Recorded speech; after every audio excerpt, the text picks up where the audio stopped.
A blind knight that uses echolocation, viewing the dark, treacherous world through sound. Trapped in a dungeon keep, endangered by combatants, where hazards lurk around every corner. Make sound to have vision, or don't and be stealthy. Avoid impaling threats throughout the dungeon to escape. Engage with other prisoners. Rogue Knight I've been hearing about. Could you find the key and unlock my cell? Free them to fight back with more allies. Let's take this guy. The dungeon labyrinth has many paths and even more traps. Struggle through the darkness to find your freedom.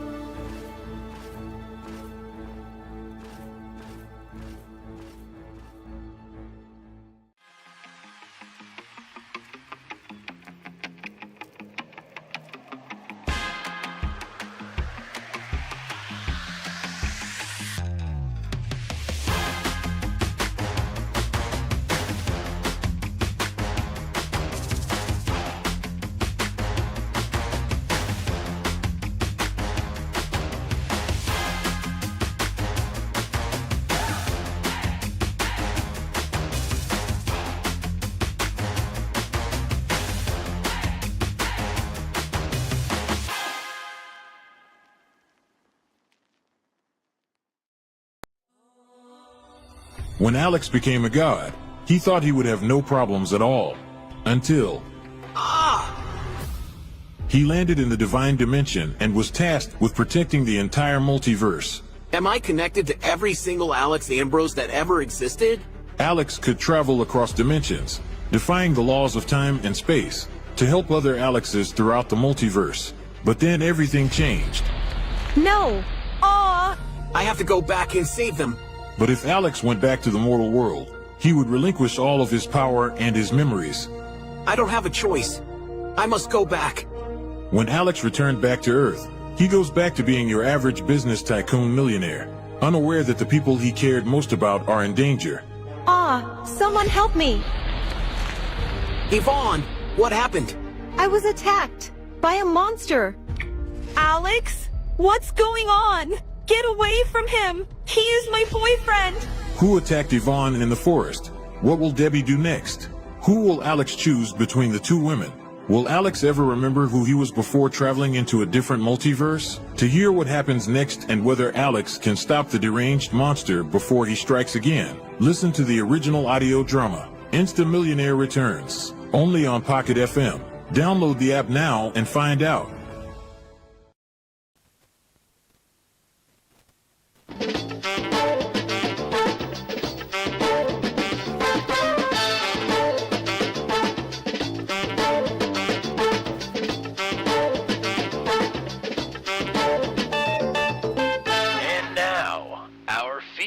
Presentation.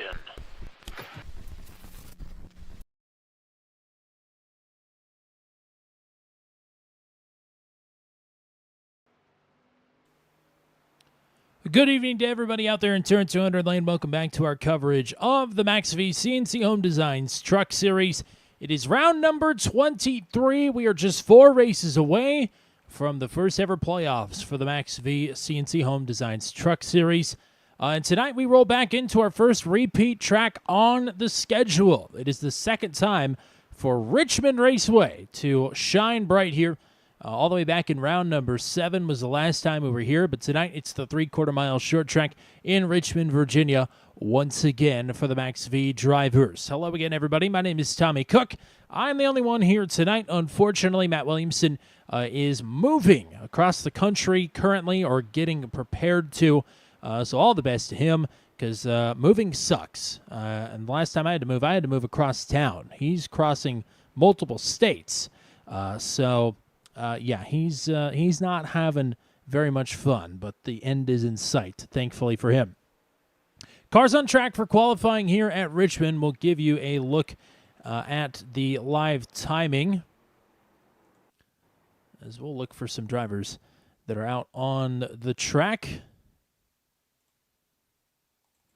James Lehman won here in season. How about in round number 7? And he just went to the top of the board.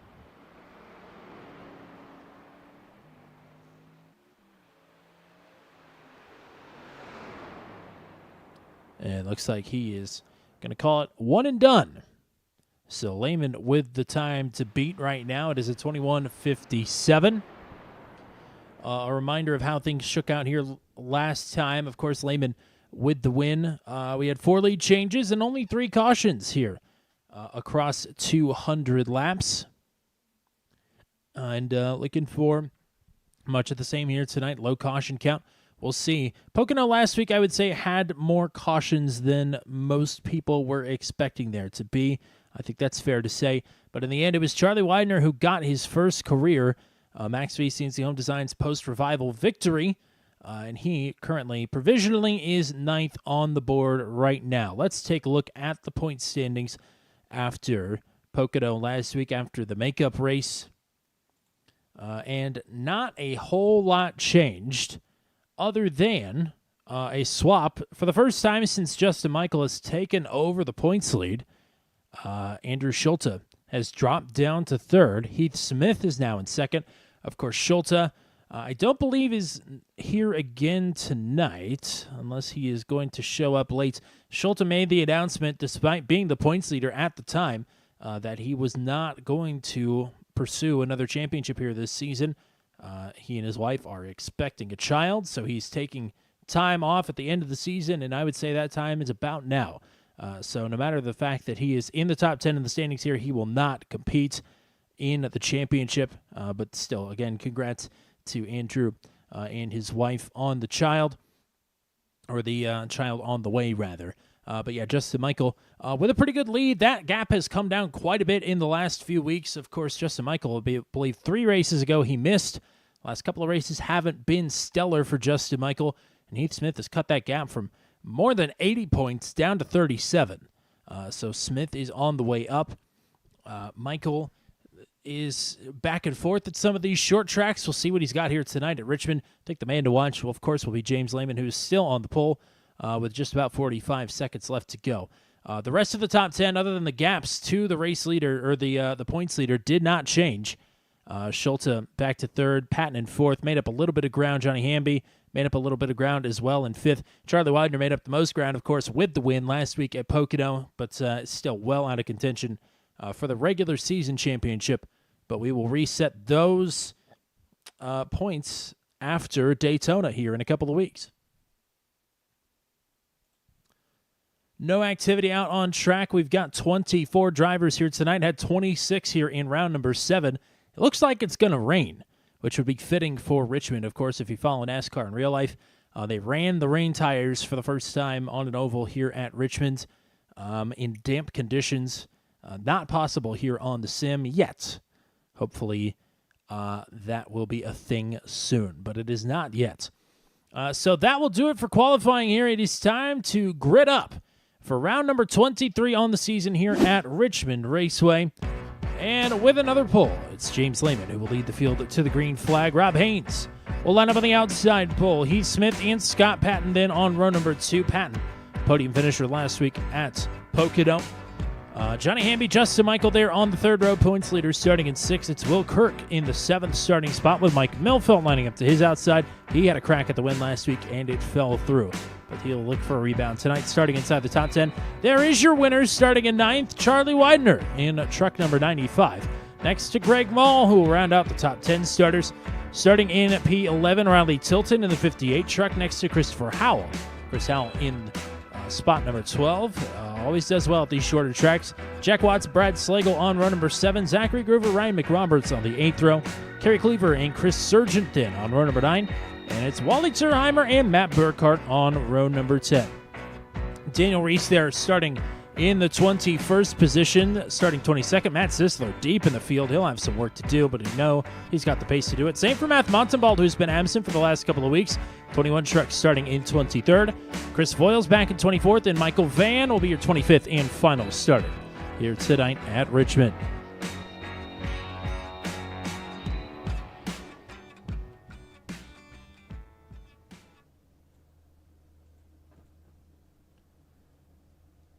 Trucks are about to get in motion here. Let's give you the track conditions.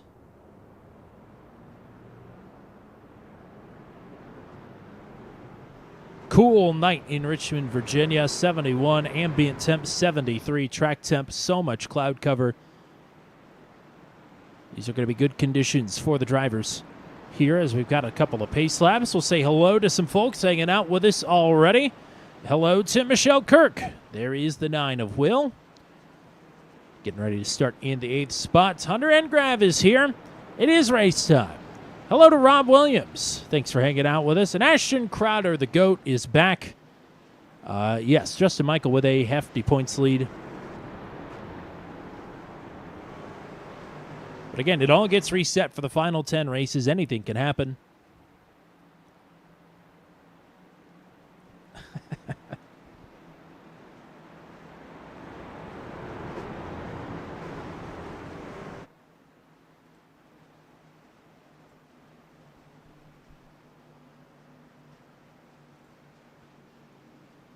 James Lehman led 180 of 200 laps here in round number 7. It was a big, big win for him.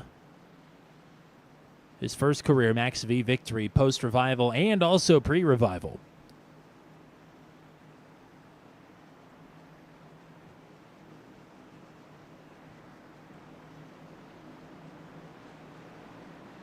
Pace truck will pull off. Lehman and Haynes on the front row will bring us to the green flag for the second time this season at Richmond Raceway.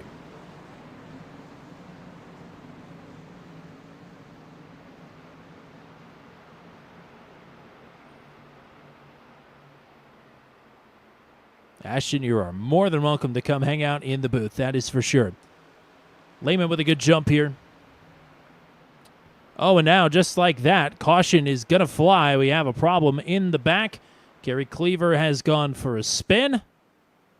That will put us under the caution here for the first time already on lap number 1.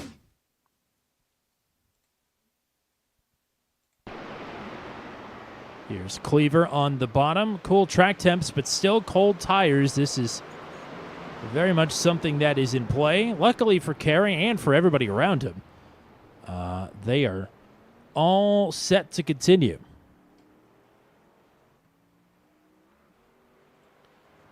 Should be a quick caution here, I would imagine. No harm, no foul. Some drivers around the incident there got up into the wall a little bit, but that'll buff here at a short track. There's no doubt about that.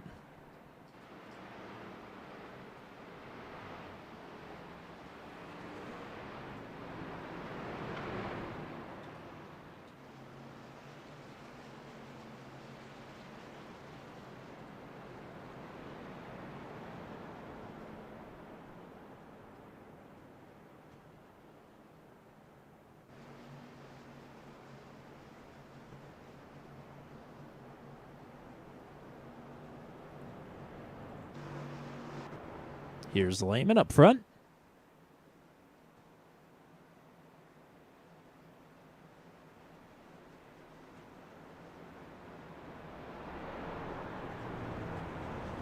Rob Haynes 2 wins this season, but has been a little quiet of late. It's a good way to kick things off, running up front early. Great qualifying run for the 199. Heath Smith is starting to get a little hot. I haven't brushed up on how they are doing the points here in a while. Once we do get the splits, I'm not sure if the regular season champ will get a bonus or not.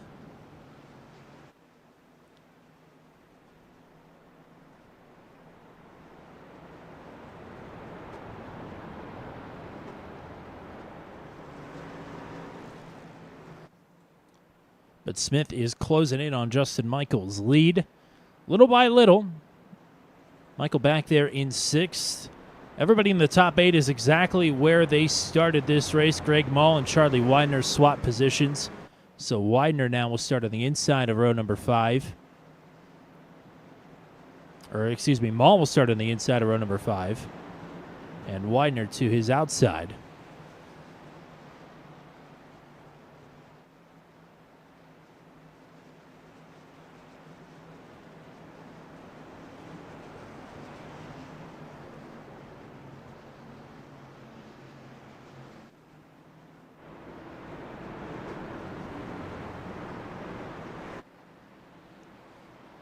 We'll try this again. Green flag is back out. Oh, big move there. Charlie Widener shuffled up to the top side. Everybody makes it through. We'll continue on.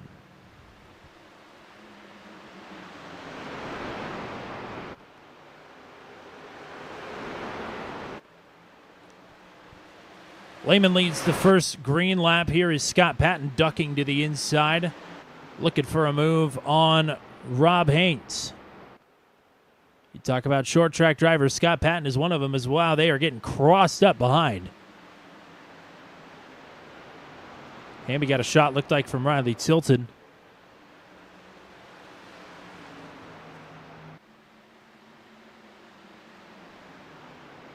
As here goes Patton back through. And we'll take the second spot. We'll look back at this battle here for Greg Mall.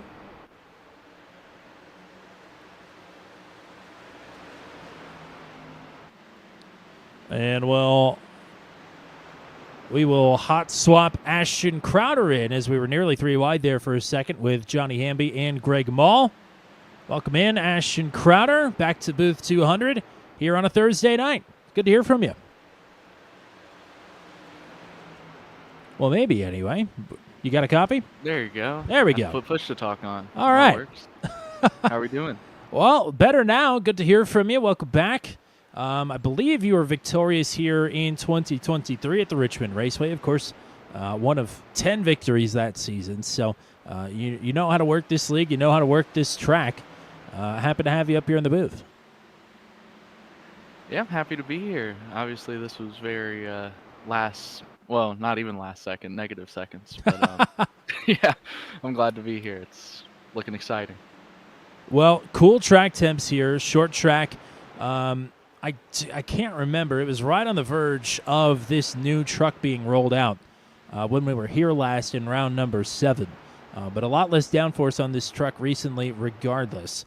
How does that affect these drivers here under the lights at Richmond?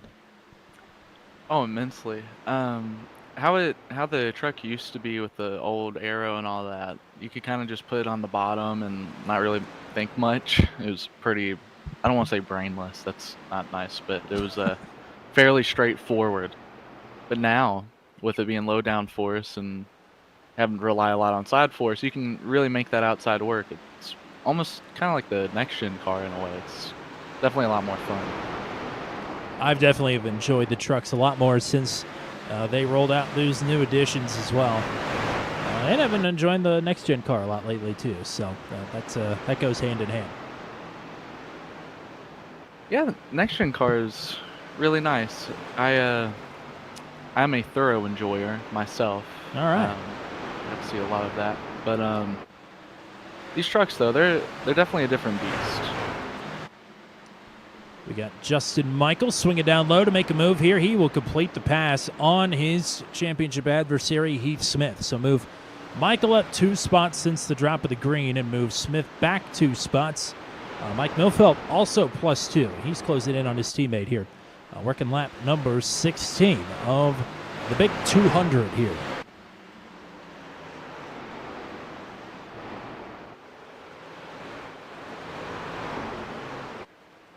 And Andrew Schulte in the chat wants to know if you're going to drive the pace truck now that you're in the booth here. I wish. No, I just got done 40 laps at Watkins Glen. Oh, wow. And my brain is mush, and so is my knees. So no pace truck for me.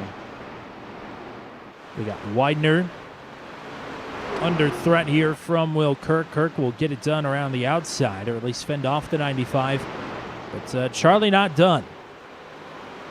He's earned the moniker Chargin' Charlie of late. Got his first career win last week at Pocono in spectacular fashion. It's now become my new favorite Charlie Widener moment after U2 tangled at Iowa last season, which is still awesome. I still love going back and watching those final couple of laps at Iowa last season. But Charlie doing a good job here, hanging in the top 10 early in this one. Williams really working that high line though. I'm impressed it's working that well this early. You get on the door of the guy at the bottom, it really does kind of just try to send him around. Have no grip, so you can tell that's kind of the approach there, just kind of pinching and hoping for the best. Hoping for the best, no doubt. Right now, his best is working, although Widener's starting to eke out a bit of an advantage here. Get 3/4 of that truck out and ahead down the back straightaway. Oh, caution is out. Chris Voiles has gone for a spin and is already towed back to the pits. But regardless, that will put us under our second caution here. And we'll go back and take a look at what happened to Voiles. Played at full speed. Maybe just a solo incident here. Oh, yeah. We saw Daniel Reese ahead of him kind of get loose off of turn 2, and same thing there for the 28. Loose, solo spin. Unlike Kerry Cleaver in the first caution, some pretty significant contact to that inside wall. And that will send Voiles to the pits. Probably not what James Lehman wanted to see if I had to guess, as he had a pretty nice gap back to his teammate of Scott Patton, half a second and growing. But maybe, some strategy here. Lehman is coming in, and everybody else pretty much has stayed out. A fake out. If I'm James here, with how many people stayed out, might just take fuel. You think Just so? save that set. Yeah. Something with the tire model, at least how it is right now, old tires work really well. Might just be just putting a cycle on them and like the curing and all that, all the nerd stuff. But yeah, the old tires do work really well. So you could run into a situation here where, I don't think he did, but you could save a set and then extend, and if it does go green, you could be in really good shape on the pit stop. 5 drivers came down pit road, of course, led by Lehman, but Will Kirk, Matt Sisler, Christopher Howell, and Wally Turheimer all came down pit road. So we are, I guess this would be 12.5% of the way through this race, if I could do math, which I can't. But that's as good of a guess as I've got here, coming to lap 25 of 200. So that makes the race leader here Scott Patton for the first time tonight.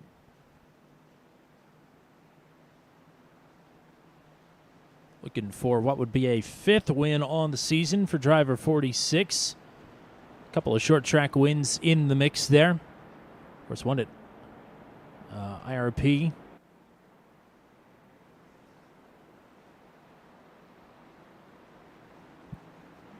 Scott, as the kids say, was always tough. He always positioned his truck really well. Made you actually have to drive it. So anytime I was having to race him, I was like, damn, this is not exactly where I want to be. Because it wasn't Ryan Newman, but it was clean and it was just good. So, well, certainly I think Scott's, after last season where he had a lot of bad luck and a lot of good runs gone bad, he has certainly gotten his elbows out more this season, and it's been exciting to watch. But still some bad luck kind of hovering, orbiting around this 46 truck from time to time, but he's been able to park it in Victor Lane quite a bit more often, which has been great to see. Now he will line up alongside Rob Haynes, and Justin Michael behind jumps the restart, nearly piles into the 46 there, but we're back underway.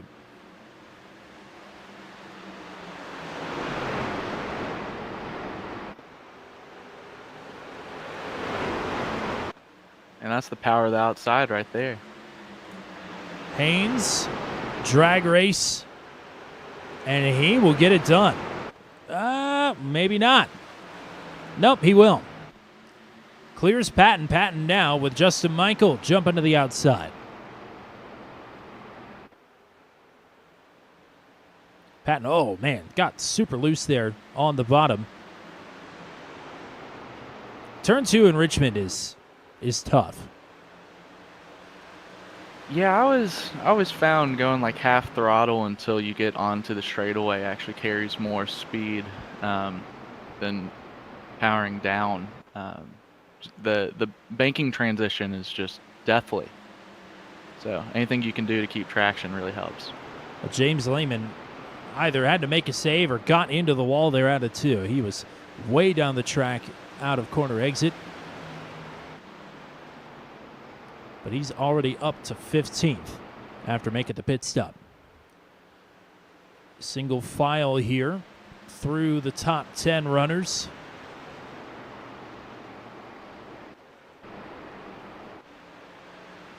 Brad Slagle trying to change that. He's looking for a way around Jack Watts. Watts is looking for a way through on Johnny Hamby.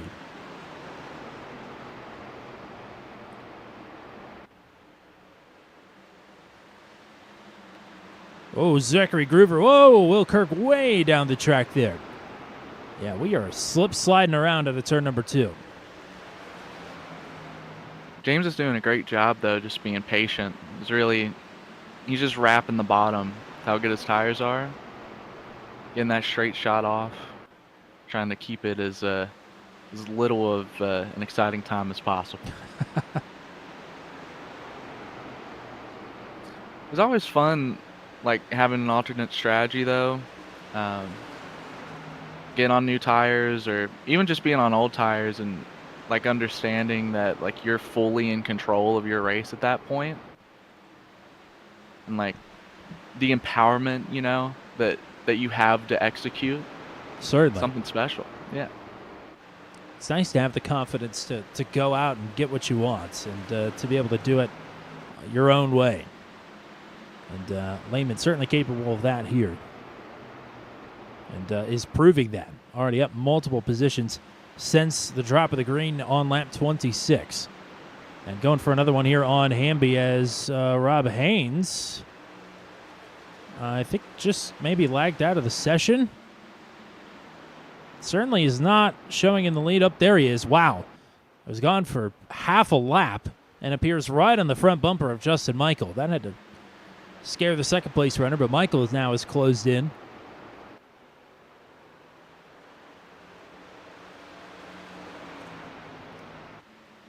I did a little trolling earlier, said that there would be alternate tire compounds available tonight. Of course, it's not a thing.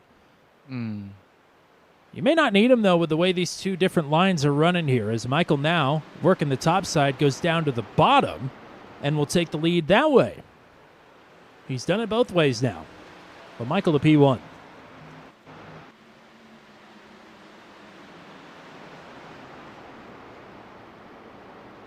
Looking at Michael's times compared to Lehman, it's only about a tenth faster. So James really doesn't have that huge of an advantage right now. Which as this run goes on, because all these other guys have a cycle on their tires, they're going to be harder. The compound's going to be harder. So James's tires probably, I'd say like 30 laps in, will probably flip to being slower than everybody else's. So I'm really looking forward to seeing that swap and seeing if that is the case or not. Well, certainly a factor that would have to play into it with Justin Michael out front now with clean air, and Lehman has had to pass 10-plus trucks already and will have to pass multiple more to get himself back up into a battle for the podium. And also a reminder, because I forgot, lap 60 should be the stage break here tonight. Should be, if I can do quick math. Which, again, I can't. Did we do stages when I was racing? No, that is a new thing for this season. Okay. I think after week 4 we started doing stages. It's actually not been too bad. Just one stage, 30% race distance. It's led to some interesting racing and some really good finishes as well with the differing strategies.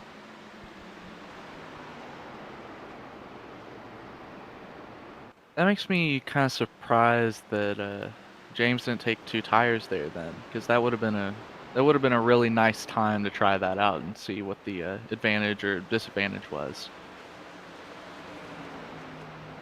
Lehman already up to 6. Now has a little bit of work to do to catch up to the drivers in front of him. That'd be Heath Smith and Greg Malls. We're side by side for second. Patton will slip through on the bottom and move back up a spot. So Haynes, after taking the lead from Patton, loses it to Michael and will lose second down.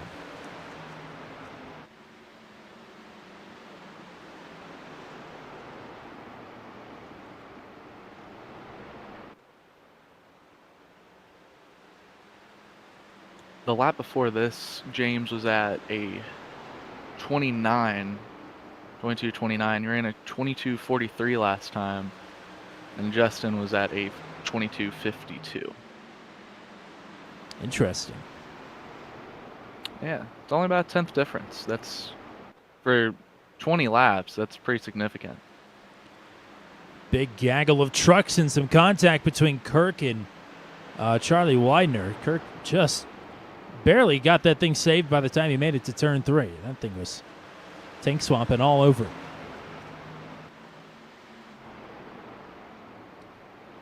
But back ahead of them, Lehman is caught. Greg Mall.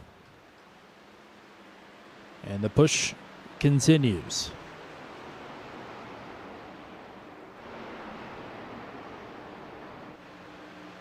Keep an eye on that battle as we head back to this grouping of 4. Tilton down the track. Swaps underneath the 155 of Millfelt.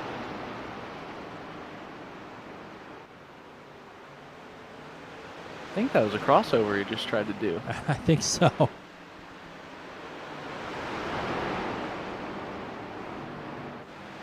Millfelt getting away. Widener working the outside. Contact between Howell and Kirk. And more contact. Howell has to make a save. That will free up Kirk to go around the outside of the 58. Ahead of them, there's Lehman with a pass on Greg Mall. And we'll go right to work on the 1 of Smith.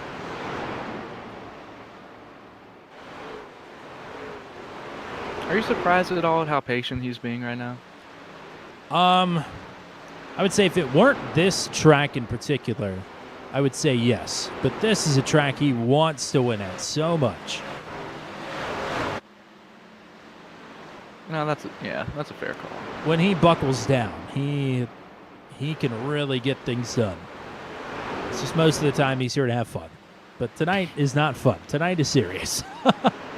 Yeah, no fun at all. No fun is allowed for Lehman right now.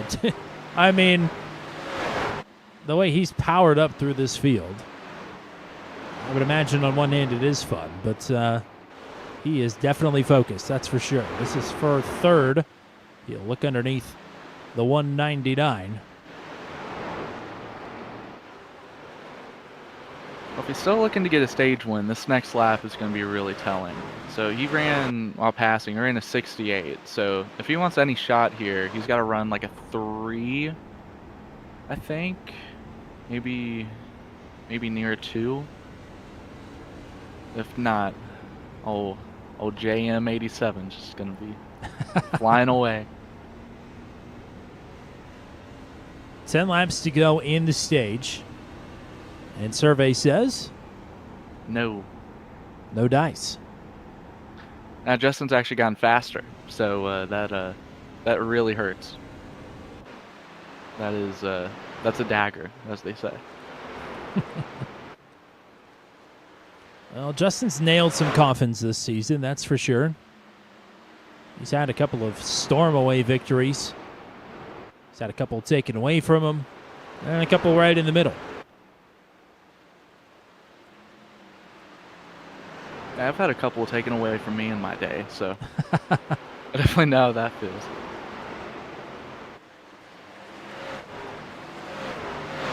I don't know if I ever told you this story, but we were racing at Phoenix in a league, like, I don't know. God, I must have been like 14 or 15 years old or something. But anyways, he was leading. Last lap, I was second. So like old Phoenix layout. It was Okay. turn 4.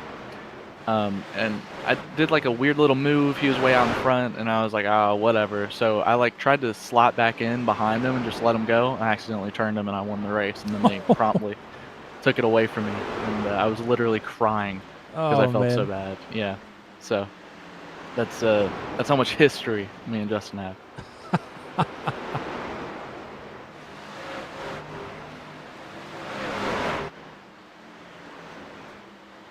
I think James can get second here, though. He's a tenth faster than Scott, and Scott looks like he's just not locked in. So if he can get any sort of run on him right here, definitely think he has a shot. Scott has fallen 1.3 seconds behind. He was losing time to Lehman when Lehman was leading. So certainly James had the pace on the 46. Oh, that was pretty. Ran high and cut low. Like I said, he's buckled down. He's got to be more pronounced in turn one, though. It's got to be closer to the wall. That's the only critique I have in this instance. Really got to get that straight exit. I don't think any of the drivers had their notebook ready. They didn't know you were coming tonight. That's why you got to tell them to just tune in. Yeah, while you're in the truck going deaf in there, you just got to hey, you bring can up the stream. You can muffle the sound down. You can I forget what that feature's called, but you could turn it down so you can listen and drive. As Lehman hanging it out there.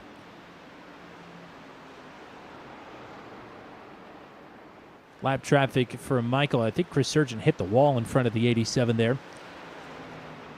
So 2 to go. Presumably the caution will fly anyway in a couple of laps. Because, again, I forgot to verify what lap it's actually on, but per league rules, it should be on lap 60. I believe so because Scott has closed the pit lane. There you go. So final lap of the stage. Lehman looking for a way through. And James has missed a number of races this season, so he's not in it for the points. He's in it for the win tonight, and Patton going to block him all the way to the line because Scott's in it for the points, that's for sure. They'll be side by side. Ahead of them, Justin Michael across the stripe wins the stage here at Richmond. Patton at time of caution was ahead. Lehman had the run, though. It's a bit sus if you ask me. Yeah, I was about to say, isn't it a little weird that caution came out right when he was getting passed? It is James's league, though, so Yeah. it can't be that sus. Hey, Scott's the one throwing the yellows, though. Oh, okay. Well, Yeah, there's something up with that. well, Check that. we'll throw that one to the stewards and look at it after the race. It's a third caution of the night. First one for non-incident, and I guess it'll be the last one for non-incident as well. This should bring just about everybody down pit road. Chris Sargent you saw stay out, but he is getting the lucky dog.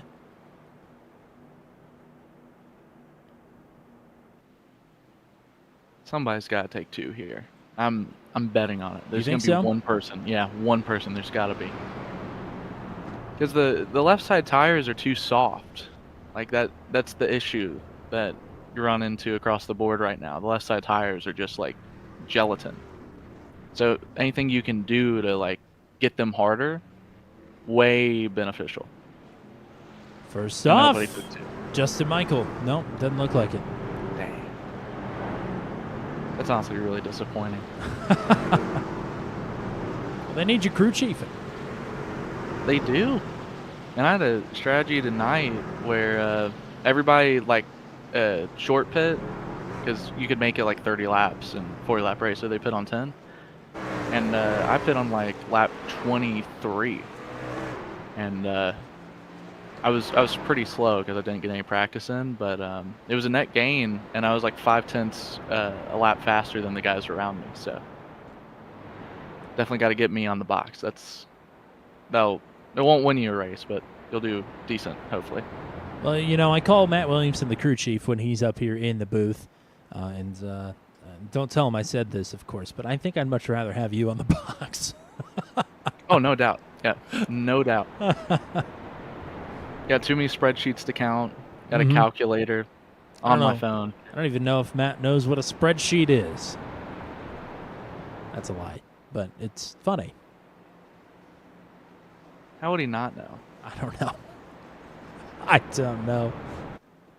I was talking to somebody at a gym one time, and I asked them if they like used Excel any, and they're like, "What's that?" Like, what the heck is wrong with you? Never used Google Sheets, Google Excel, anything like ever? Nope. Don't know what it is. It's a shame in my adult life that one of my hobbies has become spreadsheets. I consider myself a freak in the sheets now, if I do say so myself. I'm getting up there in proficiency. See, I don't know the shortcuts. It's my issue, yeah. Still learning Big them. skill issue. Yeah, well, on the TikTok shop of all places, I saw like a keyboard cover thing that has like all the shortcuts and stuff in it. Oh, wow. Yeah. I don't know how this is the topic of conversation now, but Yeah, like, drop us pretty your cool. Drop us your favorite Excel formula in the chat, everybody. We'll talk about pivot tables and such, and that'll be better than racing, I guess. I don't know. I like the graphs, and especially when the lap time graphs are pretty even across the board. Well, yeah, it's Means just you're gonna have good long run. it's just good data. Oh yeah. All right, Goodyear puts them out too much. we're coming to lap 66. We'll table this talk for now. Did you like that pun? I bet not. Justin Michael and that's Scott Patton up front. We're back to green. Man, that was a biggie jump from Justin. Yeah, Justin with a great start. Patton trying to play some defense. Now maybe he'll pivot to some offense here as he's got a run on Justin Michael, and we'll take it to the bottom. Oh, caution's out. Michael Van in the back is around. And that is the fourth caution. We've already had more here in 65 laps than we did here back in round number 7, where we only had 3. So take a look at what has gone on here. Van way up into the gray. Presumably cold tires, a blink, but you could tell he moved down the track and into Wally Turheimer, actually, to just compound the issue. So hopefully Wally's truck is okay. Really, Michael Van's truck looks okay as well. The 89 is back up and rolling. But a quick caution here after the stage break. Inside of 70 laps with over 130 to go. Does a quick caution like this throw a wrench in the plan? Does it help? How do we feel about it? The question that I have is there another stage? No, there Yes is not. or no? Oh, That's the one and only. then I think I gotta think about that one for a second. For me personally, I don't want to see the cautions because I know I'm going to be better than everybody on long run. Well, maybe not everybody, but like majority of people. I've just spent too much time on this game. But if you're somebody who's struggling a little bit on long run, or you're just even with everybody else, I definitely think it helps. But if your advantage, like I said, is long run, you definitely don't want to see this. But I think my strategic mind here is telling me that you want to find a lap distance where you can start to see the fall off taper off, and that's kind of the lap you want to approach here. So if this gets you closer to just being able to go to that lap and then pit, helps. But if it doesn't, really doesn't do much. But yeah, good in the long run, sucks. Not so much, probably pretty good.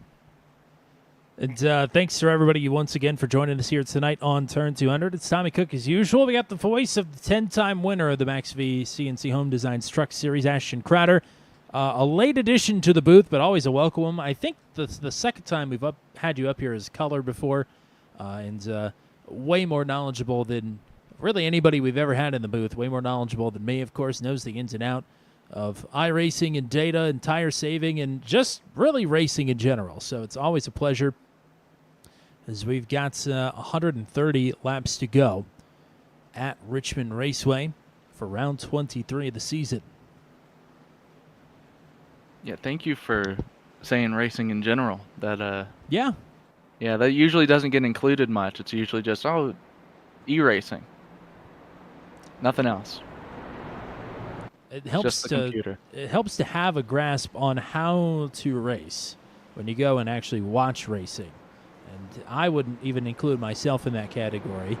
I think, and I don't know the extent of your real life experience, but I would feel pretty comfortable plopping you in a car right now and turning you loose and at least having something good happen. I'd feel way better about you doing it than me. If good is like head first into a wall, then yeah. Okay. Next caution, we can talk about that. Actually, that's a Oh, neat boy. discussion. Yeah, that's a good one. Well, we'll see if we get your long run. I know two drivers that are probably looking for that. They're both starting on the inside here, Justin Michael and James Lehman. Scott Patton going to be playing defense here on the outside of his teammate, the 50 truck. 72 of 200. Oh, big slide to the rear. Nearly slapped the wall. Justin Michael.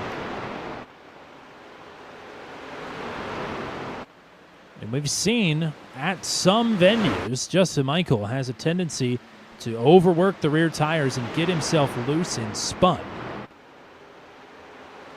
And certainly with how tricky turn 2 has been tonight, that may not be out of the question if Michael's going to try and muscle this truck around.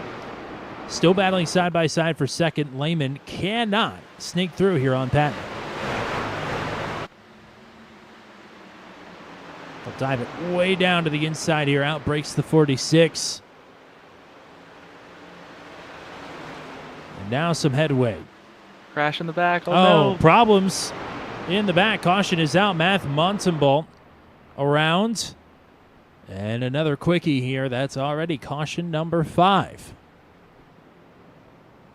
So I did a little mathing. Okay. I don't know how long they can go on fuel here because it's a 70% fuel capacity. I remember some of the testing runs I did back in the day when I had a lot of time on my hands. I could go about 120. I don't think they can quite get 100. So, with that math though, what I did was I tried to figure out where the fall off kind of evens out and when you're going to hit the plateau, as we call it. That seems to be about lap 28. So the theory is you want to, every run you do, you want to go past that point. You don't want to pit before because you're losing time because you're not the plateau yet. So, with this caution, I think we're in a better zone to make that. I don't know if anybody's gonna have that in mind. I know I would, because that's always been my approach with this stuff, is go to that point. But they're definitely getting closer. So I think if we get a caution, I would say in like 15 laps, that's when you're really gonna see the strategy open back up, and you'll see some people dart down or just stay out and hope for the best. If we happen to go green, are we running it out all the way? Are we looking for some point in the middle? Running it out all the way as in running out the tank. I would put like 35 into the run, but you also have to subtract the caution laps and then subtract like 2 laps of green out of that. So like I think right now, if you're like mid-pack, it would have been a good time to pit, because then you can kind of set yourself up to the end and have like a really good strategy. Because if you pit early, you're going to be in clean air, so it's not like you're going to have to like work too hard. But I think then again, I'm not on the box on these guys, so I can't tell them that. I'm I'm not 100% sure if anybody actually came down pit road under this caution. I don't think they did. Showing Matt Sisler came down pit road, but he's ahead of quite a few people, so maybe just got close to the commitment line and my software lied to me, which wouldn't be a surprise. Does that a lot. Can you say what you're using, or is that proprietary? Oh, it's SDK Gaming. Oh, which that's right. Okay. Me and SDK have had an interesting week. We had to do a radio-style sprint race earlier this week because the whole thing crashed and had to be reinstalled on air. That was interesting, to say the least. It kind of gave me a fright last night, but we worked through it. It was fine. It was fine in the end. It's time to switch over to JRT and just hope for the best. Yeah, well, we gotta get a little upgraded equipment. We gotta make an investment to be running anything other than SDK. Even ATVO requires some better hardware and accelerators and such. So we'll get there. We'll be praying for you. Thanks. I appreciate it. No problem. Praying for the field here to see if we can get a long run in here. Already 5 cautions tonight. We want to curb that trend if possible. Not a great start there for Scott Patton on the outside. Spins the tires. Lehman down all the way to the inside yellow line. Kicks the rear end out, trying to get it woed down.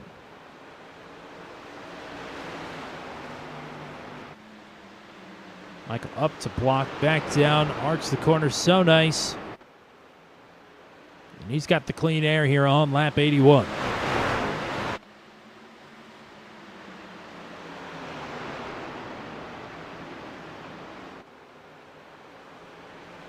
Man, if I was Scott right now, I'd be so mad. It's like, just let me go. Let me run second here and try to pass me later. Lehman's had the... Whoa, he's got a handful of steering wheel there. Wow, that was a save. It's going to cost him a spot as Greg Mall's going to slip through on the top. But Lehman's had the better long-run pace of he and Scott Patton. There's no doubt about it. But now his path back to the front of this field just got a little bit more difficult. Yeah, that was extremely impressive, actually. I was pretty convinced that was going to be around. Yeah, definitely. All right, Tilton just got up into the wall out of turn number 4. That will lose him a spot.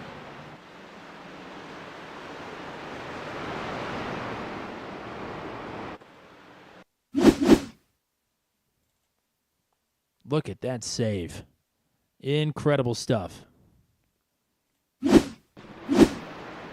Lehman still running in 4th, still running it all.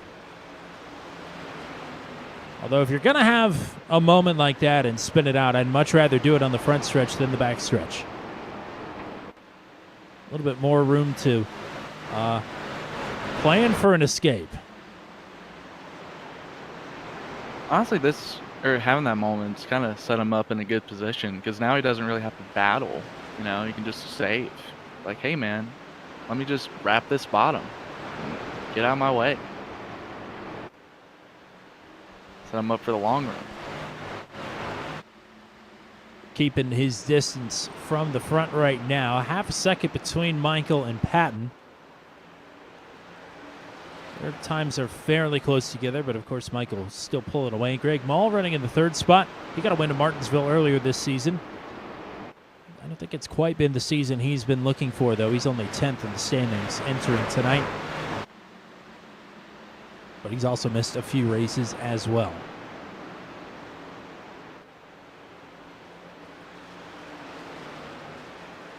About the closest duo we've got right now is Johnny Hamby and Jack Watts, and this would be for the 11th spot. Widener and Tilton pretty close together here as well.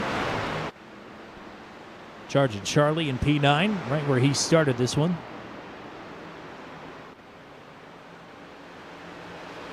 And now Howell under fire from Mike Milfeld. 155 dives it to the bottom in turn 3. They'll try and power ahead here into 1.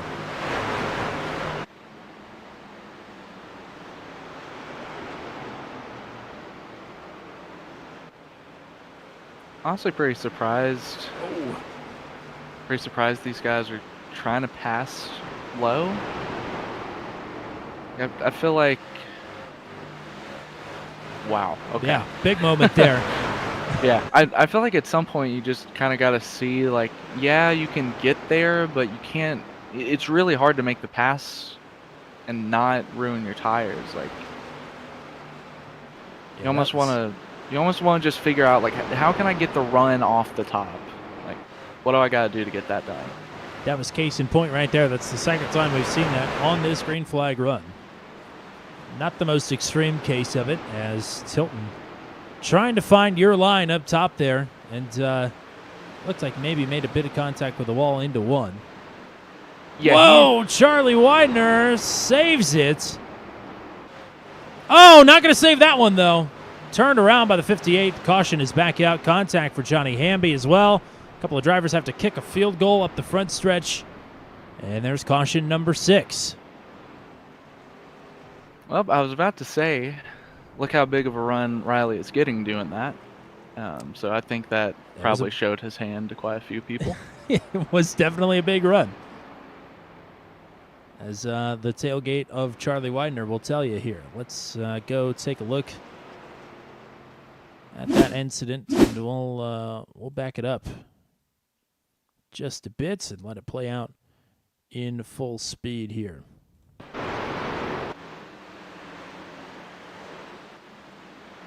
Widener gets the nose chopped there by Hal. Had a big run on the 88 truck.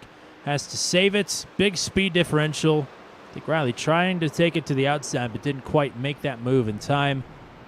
Good job by Reese and Slagle and others to slow down and part the uprights there. And they'll get 3 bonus points for that, I think. Or maybe just an extra point. All right. I'd give him 3. Yeah, why not? Some split strategy here. Scott Patton leading a few drivers down pit road, including Will Kirk, Jack Watts, Zachary Groover, Kerry Cleaver, Ryan McRoberts, Johnny Hamby, of course, and Charlie Widener with damage. But Sisler and Van also down. But I think primarily the big shakeup here will be Patton. Yeah, I think that's the right call for Patton, Kirk. Let's see, how many cars do they got to pass? 1, 2, 3, 4, 5, 6, 7, 8, 9, 10, 11. All right, they got to pass 11 cars, 11 trucks, that is. So that's not too hard. This is really going to set them up good for this next run, though. So if I'm Scott, like I'm going hammer time for the first like 20 laps of this run, just trying to make up everything I can. And then I'm going to set myself up as soon as I can make it on fuel, basically. That's when I would come down and try to short pit them by a lot and just sit out there and run like 4/10 off the pace and not have to deal with traffic and save tires. Be an arm's length within halfway when we get back underway here. Michael has led quite a bit here tonight. Greg Mall is now up to second with an opportunity for a second win here this season. And James Lehman got to be, for as well as he drove up through the field under green after the first pit stop of the night, got to be feeling a bit frustrated to hit this wall, not the physical one, but this, I don't know what you would call it, but he has been just stuck here, riding in third. Now maybe with Scott Patton out of the picture, he can look to take second, but getting up to second really help his case all that much?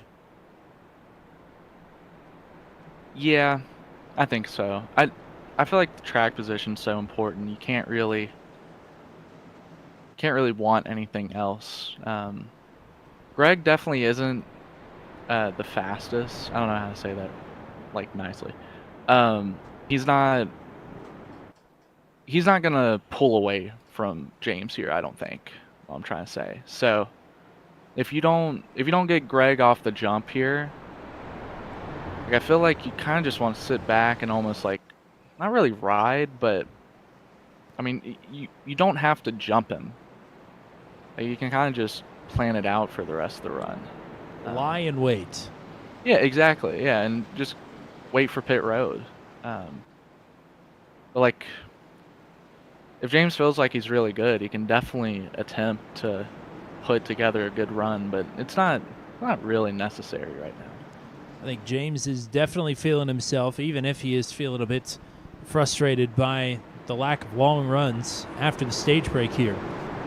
But still riding in third, he can see the clean air in front of him, but it's unfortunately Justin Michael that is enjoying that clean air. Unfortunately for James Lehman, of course. We're back underway, and a huge jump again for Michael. Here's Lehman and Mall side by side, door banging just a bit there. As again, James trying to get it through here on the bottom. Yeah, he needs to fill in behind Greg here and just ride. There's really no point to burn everything off like he's doing right now. And that is, yep, that is exactly what he just did. Back in line.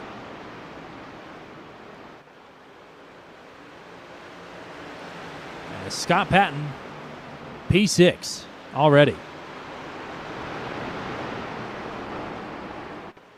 Big laps here. Yeah, this run's going to feel really easy for Scott, I feel like.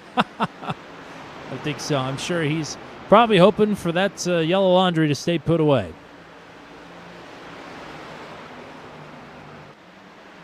So we'll be across halfway this time.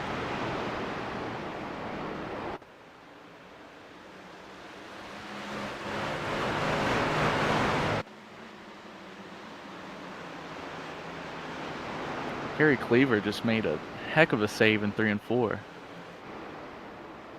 Just drifted the entire corner. It's amazing. Oh, there's one around. It's Matt Burkhart. We are still green.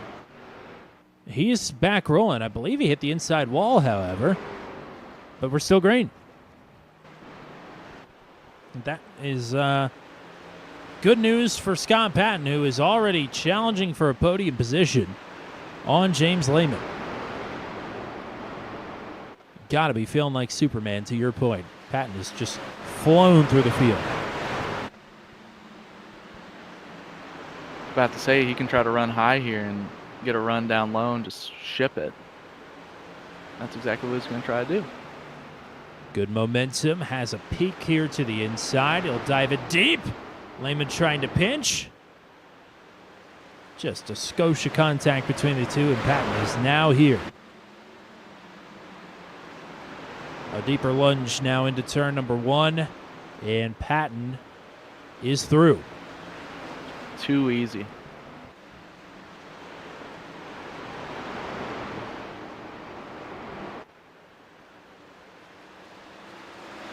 Shows you the power of the high line, though, because when he was trying to get by him, like, really couldn't. Like, he had to go down super hard into 1, make that clear. But now that he is clear, he's in front of him, he's just walking away. He can really hold somebody off, run the middle line. As soon as we get an opportunity here, we'll take a look at what happened to Matt Burkhart a few laps ago. But Scott Patton is rolling right now. And Patton just rolled from the top, or excuse me, Maul just rolled from the top to the bottom to try and cover off that 46. Seems all but inevitable, though, as Patton will take a look once again into 3. Oh, and he's got him. Just like that, Patton is up to P2. And 0.8 of a second now is what stands between him and Justin Michael. Quick look at the accident there for Matt Burkhart. That's him in the Ford truck. Rolling the bottom in line with everybody else, and it just steps out on him. Surprised that didn't bring out a caution, because he did come pretty much to a stop on the racing surface. I've seen cautions for a lot less than that. But regardless, we stay green. Burkhart's still rolling. Smith and Kirk battling again. Kirk on the fresh tires here as well. He's up to 5th. As it's down to just a few truck lengths up front. Yeah, Scott's got to make this move quick because he's only got about 20 to 25 more laps of having a really huge advantage. So the quicker you make this move done, the more of a gap you're going to have for the pit stop. Big wiggle for Justin Michael last time out of 2. And Patton will go to the outside. Little diamond. Should be a huge runoff. Indeed, he'll pull up nose to nose with Justin Michael here into 3. Slides up just a bit. Michael going to keep fighting. We saw Justin Michael give Andrew Schulte fits at New Hampshire when Schulte was on fresher tires. They battled side by side, quite literally, for 15 laps. It was incredible. So Michael knows how to be the thorn in the side of those drivers that are on the better tires. But this time it might be all for nuts. Michael will try to answer with a crossover here, and he's got some real estate to the inside. But it may be over. I've never understood that. Like, a car passes you on newer tires, and then you try to do a crossover on them.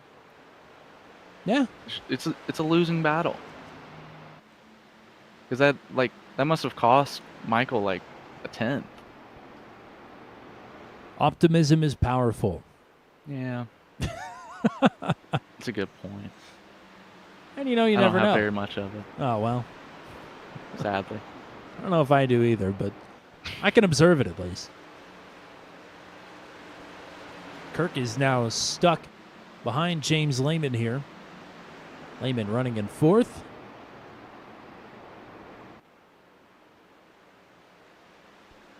We talk about drivers getting their first wins this season, some of them in spectacular fashion. Kirk just barely lost out on his first at Charlotte.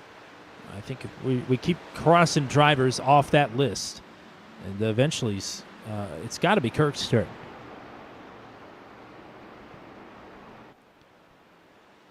And maybe being on this strategy here tonight is not going to be the winning one, but it's netted him several positions here already. I still got that advantage. Just got to be able to set James up here and try to get a move off. I don't know if he'll be able to get it done to this point. Tires might be a little bit too equal now, but definitely can give himself an opportunity if he gets the right run. So if the tires are equalizing, how much further can the older tires fall compared to the newer tires? How much worse can it get for the drivers that are already at the disadvantage? It should, once I get to the plateau point, it should get a little bit better for them. Like I was mentioning earlier about the tires getting harder with the heat cycle. That's really big here with how low grip it is. So if you're somebody like Justin, and like, hey, I'm about to get past right here, and I've got older tires, like, what the heck do I do? Like, if you save enough and you keep the tires cool enough, you'll really reap the benefit of that harder compound. But yeah, I mean, when they even off, Scott might be maybe a quarter tenth or so. It's hard to judge, honestly, because it has a lot to do with the air temperature and all that, and also the humidity of all things, because that determines how much downforce and horsepower you're making. But with the conditions that it is right now, I feel like Scott's still going to have an advantage at the end of it, or once they start to really like level off. But it's not going to be super significant, and like if it goes really really late into the run, like I definitely could see Justin, Greg, and James like coming back at him and putting up another fight. Well, Scott's using his advantage well right now. Lead is nearly 2 seconds. In just a handful of laps since he's gotten past his teammate to reclaim the lead. Good battle here for the 10th spot. Brad Slagle just took it away from Zachary Groover. And Chris Howell is in the mix here as well. So a 3-truck scrap. Howell seems to be fading. And Kirk unable to get the pass done on James Lehman, and that might allow Jack Watts to slip into the top 5 now. Watts on the attack. He's super loose. We'll hang on to that truck, and we'll slot back in line in P6.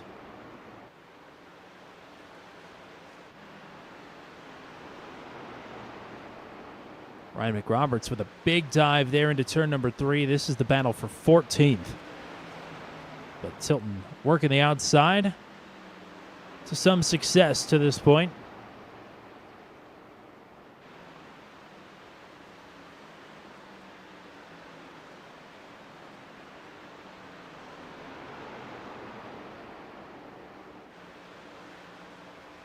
Trying to look at some of the earlier runs to try to get a judge on how they're going to be falling off, and it seems like Justin actually is just slower overall in the long run.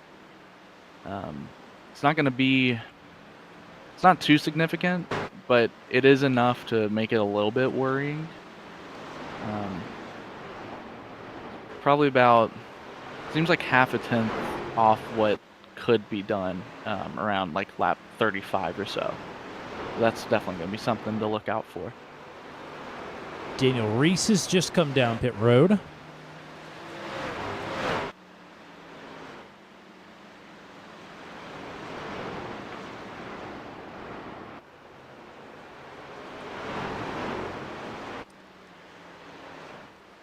(22.6) to a 22.8 right now. Patton outpacing Michael by a couple of tenths every lap. As Jack Watts, you saw it there in the back of the shot, had to walk it all the way down the track to hang on to that 77 truck, but he's still hanging right here with Will Kirk, battling for a spot in the top 5. Traffic, Chris Sargent. Whoa, goes way down the track.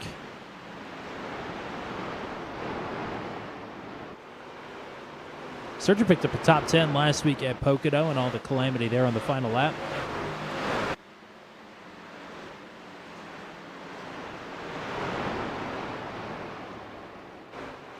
So it seems to me right now that Scott's probably going to have an advantage for maybe another 10 laps. Maybe slightly less, depending on how he's treated his tires to this point. And I do believe we're still at 70% fuel capacity for the drivers here of Max V. As whoa, there's Matt Sisseler around in the infield. He's off the track, but will be going awfully slow here when he merges back on. We'll see if that will trigger the caution. Max V incredibly consistent this season with their rulings. They don't throw cautions. They don't clear black flags. We've seen everybody run afoul of a black flag at some point this season for one reason or another. Self-inflicted penalty for Justin Michael last week set him back quite a bit. People spun onto pit road at Daytona. The proper second and third place finishers were credited as the last two drivers on the lead lap. And Heath Smith just barely avoided a similar fate.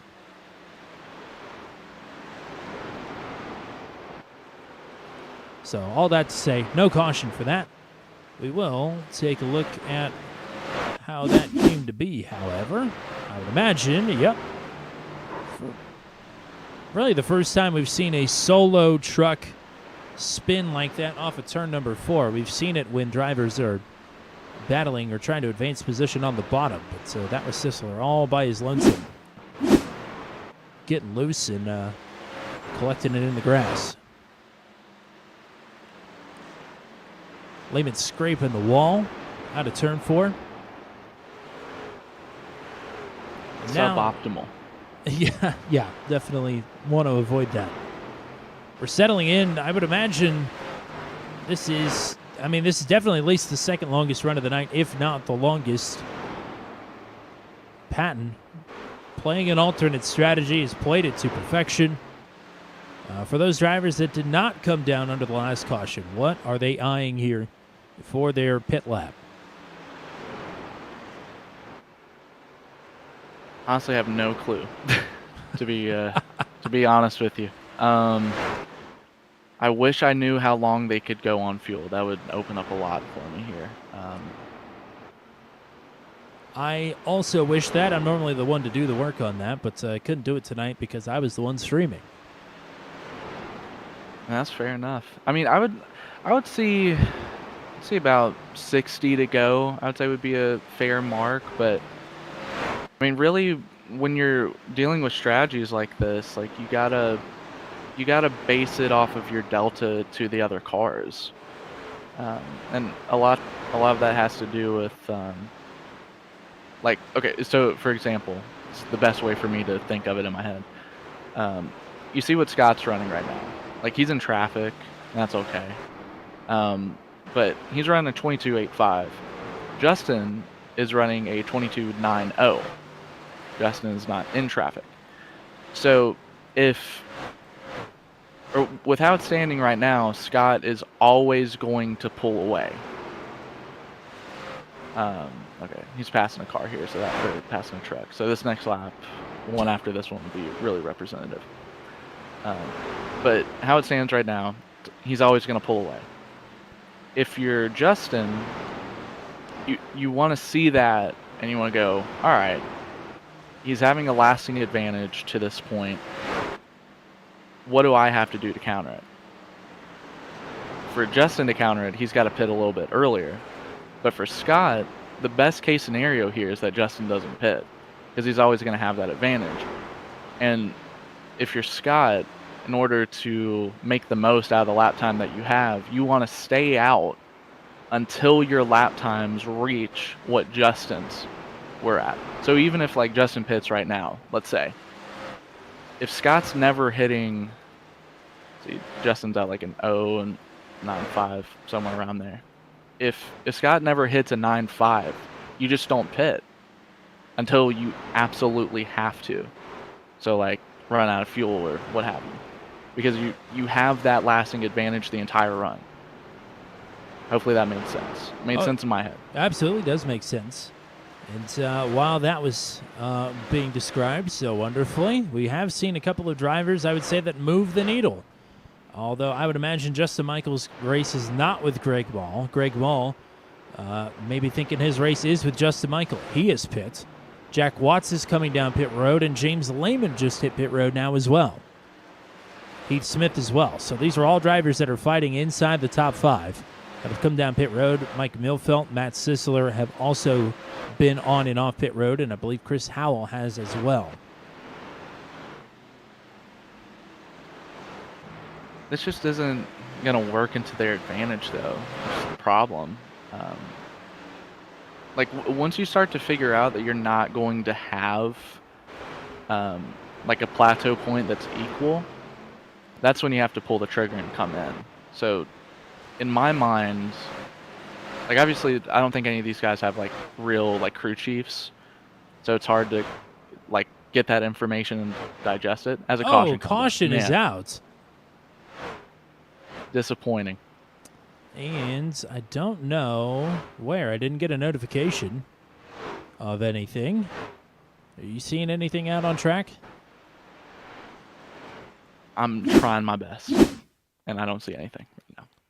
Let's search around. Oh, it's Greg Mall. Mall, who was on the podium, goes for a spin out of turn number 2, presumably still trying to get these tires up to temperature. We'll back this up and see what has happened to the 7 truck here, but that has certainly thrown a wrench in things. And yeah, by the looks of it, running the bottom here, a couple of laps removed from coming down pit road.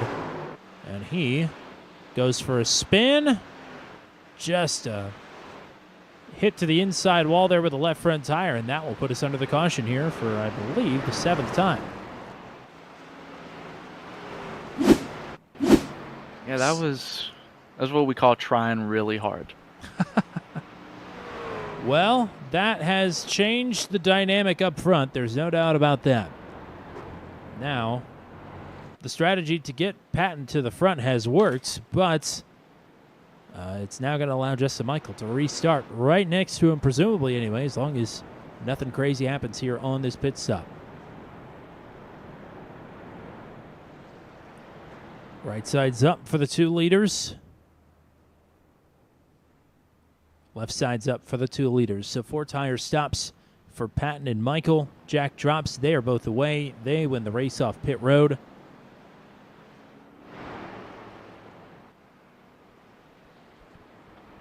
And nobody ever wants to take 2. Like, what is wrong with these people? Take the risk. Encroaching on 50 to go.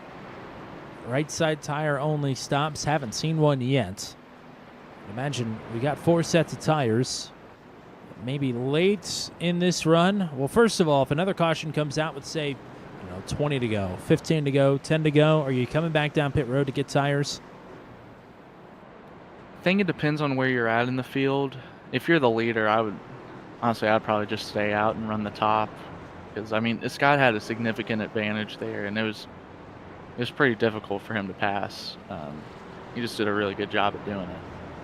But, like, I mean, we saw Kirk had the same tires, and he didn't make it to the lead, so I feel like pitting's just a bit too risky at that point.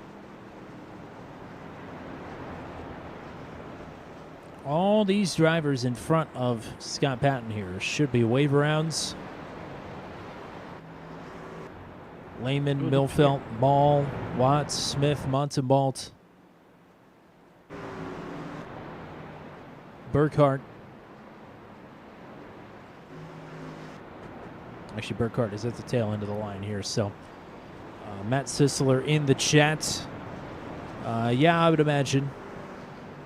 That was a difficult 1-2 punch of no caution and then caution after the pit stop.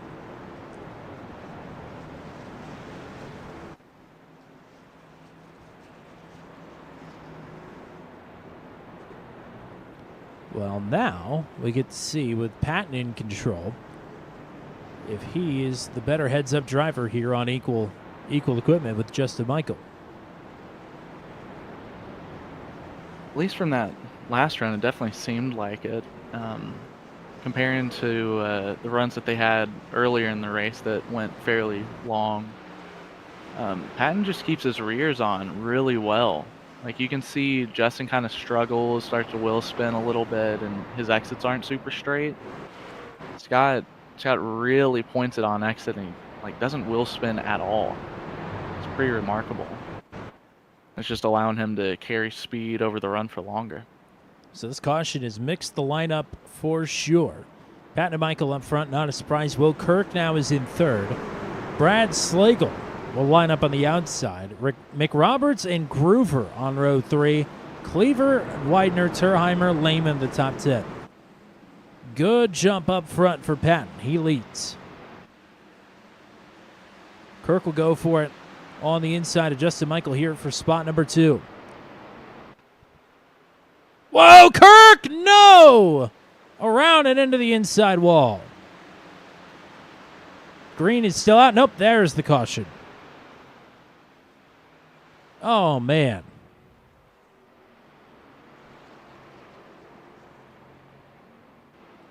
Did we see any contact there, or was that just a arrow spin? Let's take a look at it from on high. And, yeah, certainly a touch of the apron there. Trying to work underneath Michael and give him his space. And no contact. That is on the 9, unfortunately. And Michelle Kirk in the chat. Yes, I'm sorry to report, but at least the 9 is still out here. But the good night has gone south quickly as Kirk will come down pit road. Yeah, that's byproduct of having a lot less downforce. You can't really run side by side and just throttle it off the corner. It's really unstable. When you have the truck anywhere near your right rear quarter panel, your side force pretty much disappears, and the aero balance shifts forward, and it kind of just throws you for a loop. And yeah, it's just a really unfortunate situation, sadly. Brad Slagle running in the third spot. Finished 14th here last season. Why do I keep saying last season? Earlier this season. Really, because I don't know if we've ever had a season where we've gone to the same track twice. Of course, with mirroring the real-life NASCAR schedule, it's going to happen more often down the stretch here. But regardless, yeah, 14th earlier this season for the 052. He won the driver voted award for driver of the season last season this time. But it's been a very quiet 2024 for the 052. He's broken through for a couple of top 10s and I think a top 5 as well. But this could be a huge night for the purple and green driver there. Great looking truck on the midseason paint swap. And likewise for Zachary Groover. Groover has not made a whole lot of noise here this season either. Finished 21st back in round number 7. But the finishes and runs have been a little bit stronger and stronger. A good qualifying run last week for Zachary at Pocono. So he now slots in the top 5. Ryan McRoberts is here. And, of course, Charging Charlie in P6. We're doubling up, but we still got one more lap, at least under the caution. I forget, do they get to choose the lane they want to start in, or you just have to start on the bottom? I think the leader will have lane choice. I feel like you gotta take the top. Just, You think so? It's too good. Yeah, it's too good. Like, if you can choose, like, why would you open yourself up to that? I mean, he's taking the bottom, so what do I know? But, like, I feel like if you can get an advantage there, have something to lean on, like, you gotta take it.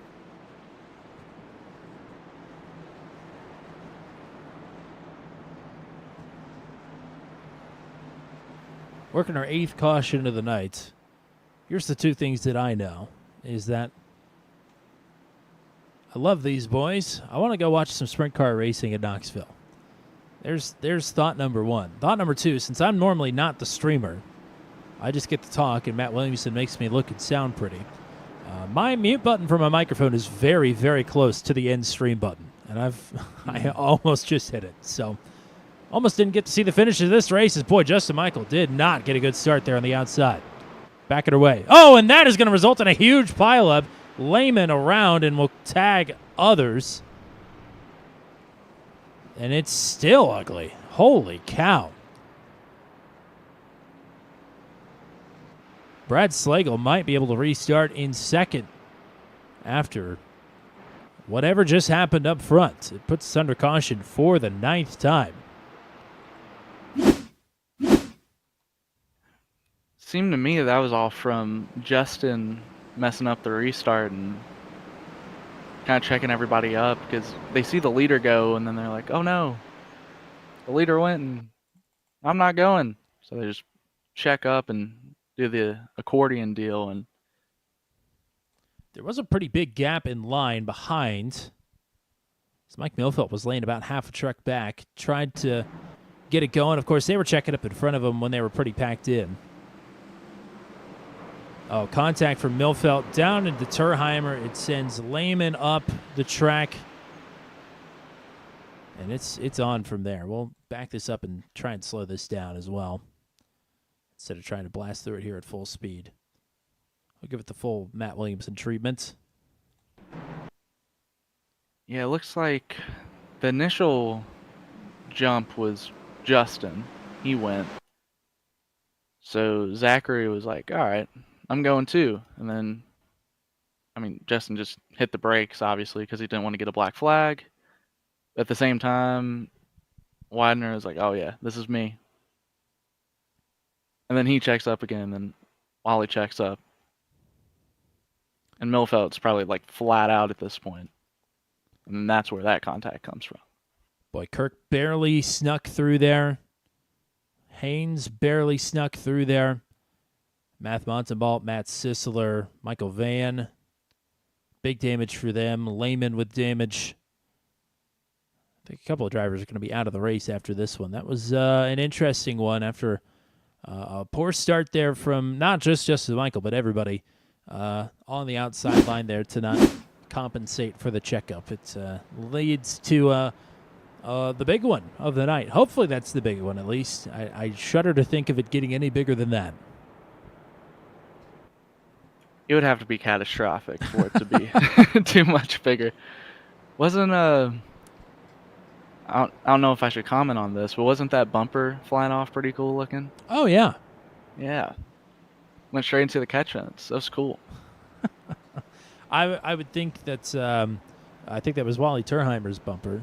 I don't think he probably thinks it's very cool, but I thought it was pretty cool. It looked cool. And see, that's where you just gotta take a step back, go to the replay, and just find the amusing bits of that. And say, hey, I'm pissed that I just got wrecked, but it was cool that my parts went everywhere. It looked cool. Exactly. I remember I hit may have been at Pocono. I like got spun into the inside wall or something and like hit a barrel, and like the O-ring effect went like crazy. And I remember like when it happened, I was so upset that I got wrecked, obviously. So Scott takes the top. There you go. Oh. I was so upset that I got wrecked, and then I looked at the replay and looked like I like spit out sludge. And I was like, this is cool. My day was made after that. You got to get the what's Steve Letarte called the Yoo-hoo mix. Whenever you blow the motor, we got to get the Yoo-hoo coming out the pipes. Steve Letarte said that? Yeah. Oh my gosh. Okay. Good for him. Interesting choice here for Patton to take the top now that it's not just a Michael he's going head-to-head with, but rather Brad Slagle. This time, much better restart all around. Patton leading. Slagle slots into line, and already Justin Michael is going for it. He wants to get back to second. And he'll do it.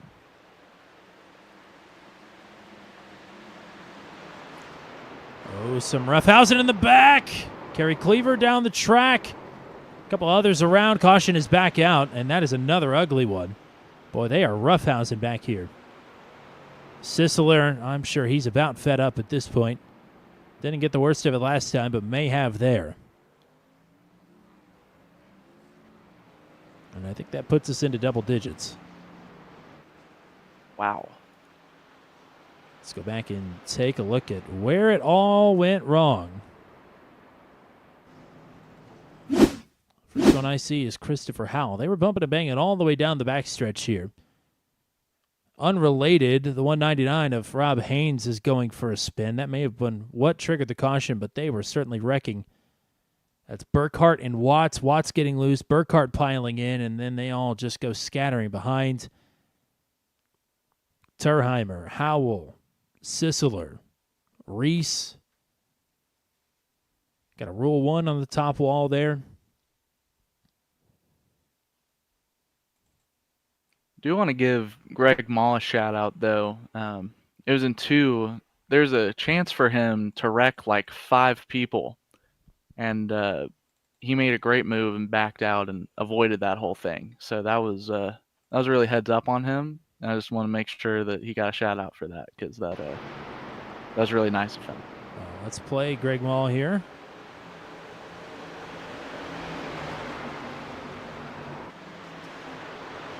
One of those little small incidents, but big picture wise, that was good. Yeah, rolled out of making it 3 wide. And instant karma, good karma, because he missed that entire thing.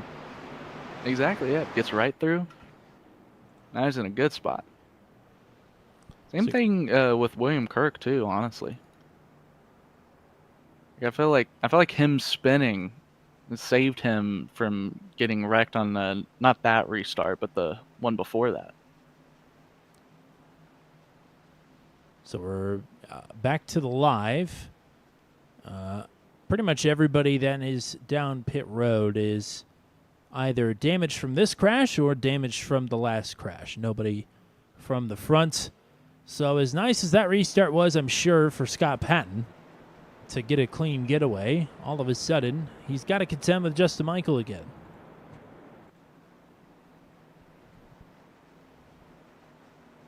I think he's going to see, though, like how good that top was last time. I mean, there wasn't a challenge at all.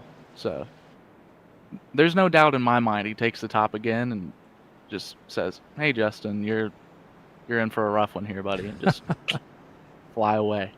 I will say, with Michael picking the bottom exclusively tonight and Patton now starting to pick the top, it does seem like just the control car in general, no matter what line, is setting these drivers up quite nicely for the restarts, because we've not really seen any challenges, really, outside of, I think, one poor restart from Michael challenges for the lead from the driver in second. Well, when was the last time on a curved straightaway track that you actually saw a second place vehicle have a chance at doing anything in the turn one? So like here, Iowa, Yeah, any it place like that. doesn't really happen all that often without some kind of big mistake. Just poor design. I'm sure whoever designed this track, Bruton Smith maybe? Or not Bruton Smith. Yeah, A. Smith. I don't know. A. Smith, yeah. I'm sure they'll take that into account when they redesign this track inevitably in 10 years and make it a super speedway for no reason. Patton on the bottom, good launch. Once again, we're back at our way. Big move to the inside. Millfelt going for it. Intensity is ramped up in the back. It's still 3 wide. Smith gets clear. Millfelt on the 23 of McRoberts will get clear now as well. Eyes back towards the front. Michael hanging it out, trying to track down Patton. Down to a couple of truck lengths. Rob Haynes is off into the infield grass. I can't find him on my running order for some reason. There he goes, back on. Green flag is still out. We'll go back to the front.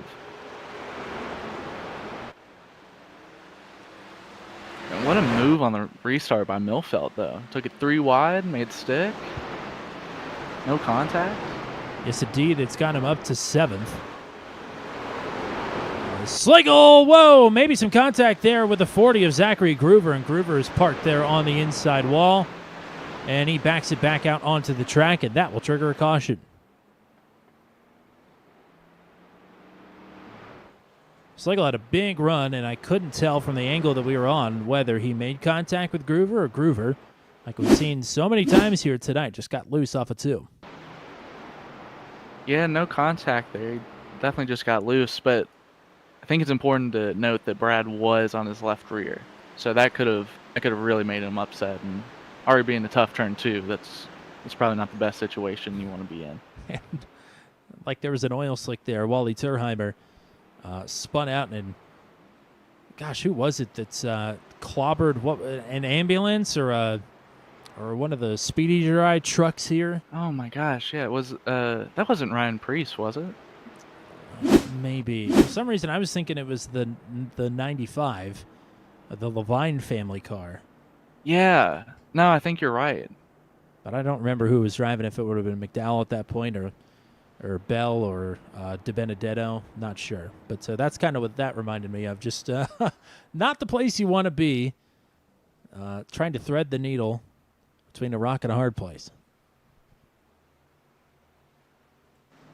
See, I always feel like watching like the NASCAR broadcast. Like I got some Discord friends that I watch them with, and like people or somebody will like self-spin off a corner or something, and it'll look like egregiously stupid. Like, how could you ever do that, right? But there's so many factors that go into it. Like, where's somebody behind you? Like, how were your tires in that particular moment? Were they hot? Like, what led up to that? And we keep seeing like people spin off of 2. And like if you're just watching and you're not really putting in a lot of thought into those other things, you could just think like, oh, well, these guys are just sucking, they're just spinning for no reason. But there really is a lot of factors that go into it and that cause an incident. I mean, it's interesting to think about. There's one key piece of context that most viewers would not get if they were just to happen upon this broadcast and see the number of cautions that we've had at this point, and they could think, oh yeah, this league sucks or whatever they want to say, but this is a incredibly high strength of field. I just think it speaks to the difficulty of this car track combo after the oval refresh, after the truck refresh, if you will, the new kit on this truck. It's proven to be a challenge at short tracks. I'm surprised that more short track races haven't turned out the way that this one has turned out this season, even with, I would say, pretty favorable track conditions. Do you think that's fair? Like 74 degrees on the track temp? Honestly, I feel like the colder it gets, the worse it is. Oh, Cause interesting. yeah, because you get more grip on the front tires. You get more bite, Ah, and that can make it really rough. I remember with the old truck, a lot of the testing I was doing, I would always try to, because you're always trying to find more front grip. That was kind of the thing. Still kind of hard now, but I would test in like really hot weather and stuff, and um, just to take away all the front bite I could. So yeah, I think it is making it a little bit harder, and you're also going faster. That's another thing, and you're in definitely. the throttle more. So there's multiple factors to that make it even more difficult. But once again, they've had two really long runs in this race. So yeah, we've had some cautions back to back, but it's not a lack of talent. It's just that's just how it goes, really, to be honest. I They certainly, act like this in the Cup Series. yeah, they do. I certainly think at this point, if a caution comes out late, the cautions are going to breed themselves, and that's exactly what we're seeing now. Working our 11th caution of the night, but we've got 25 laps to go. Patton with a good jump. Michael hanging tough inside of a truck length, side by side Oh, for big third crash behind in the him. back. As we got a couple of rounds. Turheimer was one. Haynes, Sisler. Haynes, I think, just got a tow back to the pits. Probably going to call it a night. Christopher Howell's jumped to the pits here as well. That is another caution. Yeah, that was a 4 wide situation. You can believe that. You don't want those here. So I think maybe two separate incidents. So we're going to watch Howell. That was definitely 4 wide. Howell, oh boy, he clobbered the outside wall. His night is definitely over. Then we'll jump up to Turheimer, who was on the outside of that 4 wide, made it through the Howell incident, only to get himself collected with Matt Sisler, who is, God, he's got to be black and blue by this point. He is just getting beaten around. Maybe he has bubble wrap on. I hope so. Haven't considered that one. Yeah. Hopefully did not come into this race fragile. Is that fragile? Yeah. It's Italian, I Nice. think. Okay. I had to really think about that for a second. I'm like, Yeah. what does that mean? It's like, yeah. Put that together. It sounds like fragile. I meant to talk about this earlier, but since we got kind of a dead period here, Sure. talking about like being in a real car at the sim racing stuff. Okay. Good buddies with my blonde-haired brother, Brennan Poole, and we've had this discussion quite a bit, and I feel like I may have told you this before, but anyways, to the people who haven't heard this, he always said to me that he feels like I would do like very mad decent. He feels like I would do really well for not having any true, like, I've tested some cars, but like not any true real life racing experience. And I feel like that wouldn't be the case. And the reason why I think that is because my body and mind have been conditioned to a very static condition in the sim. So I don't feel G forces. I don't feel any sort of yaw moments or anything in the real world, right? I just see it all with my eyes. So I feel like if I were to go into a real car and experience that same thing, but with G forces and yaw and everything else, I feel like I would struggle significantly because I feel like it would almost scare me instead of pushing me to a point where I could go faster. So it's like the opposite problem of when all the drivers had to do iRacing during the pandemic, and they said they hated iRacing because they didn't have the seat feel. You're Exactly. saying it would kind of be like an overstimulation for you to be plopped in a real race car. Oh, extremely. Yeah. Way overstimulated. Like, I would probably agree with that. Not yeah, that like, I'm on your talent level, but certainly it would be a lot to take in. I think with my like mind for racing, I feel like I would do all right. Like I feel like I'd do better than most people with sim racing just because I like understand halfway like what's going on in the real world and all that. So that would definitely help me, but like definitely would be way overstimulated. And I would say it would probably take like at the least like 2 or 3 years to get up to speed, and by that point you've already spent like $500,000. Like you're just you're in the dumpster, yeah. That little. Lord. Well, money and cash flow aside, I would like to see it happen, but you know, we'll see. Yeah, we'll see. We got 19 laps to go. Patton and Michael hoping to have a run to the end here to see what they've got for one another down the stretch.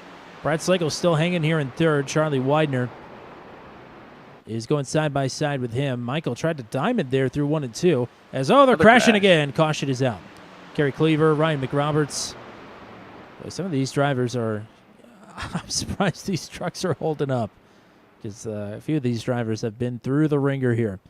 Hello to Matt Schlosser in the chat. Thanks for hanging out with us. And Matt Sisler says he's parking it for the night. Yeah, I would imagine it's been a rough go of late. Let's see. Ryan McRoberts is the first one to show up here on the incident report.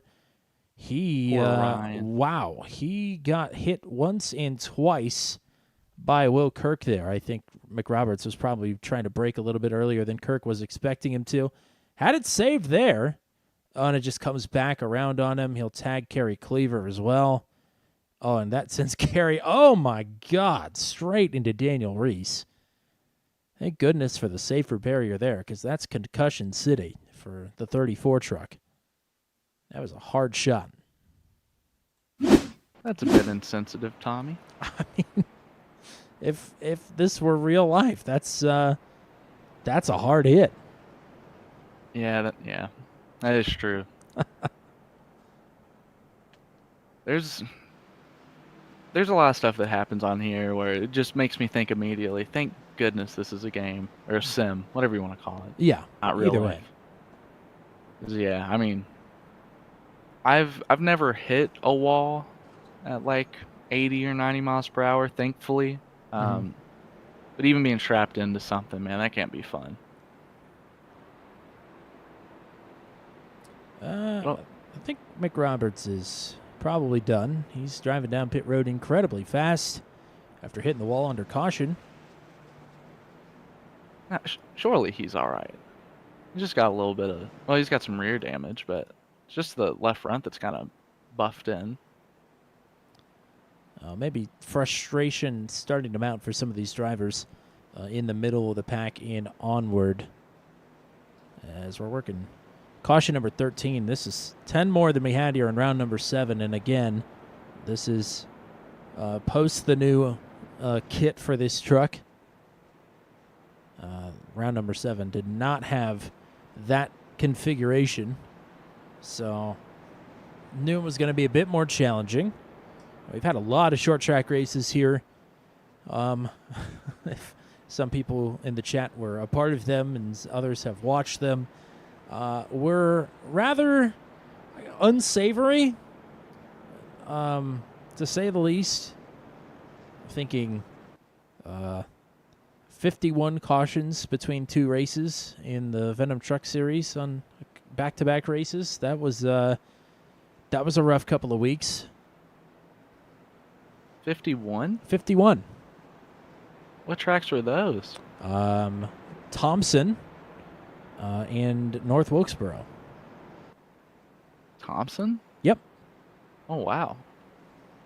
Yep. Dang, that's a track I haven't heard of in a while. That's cool.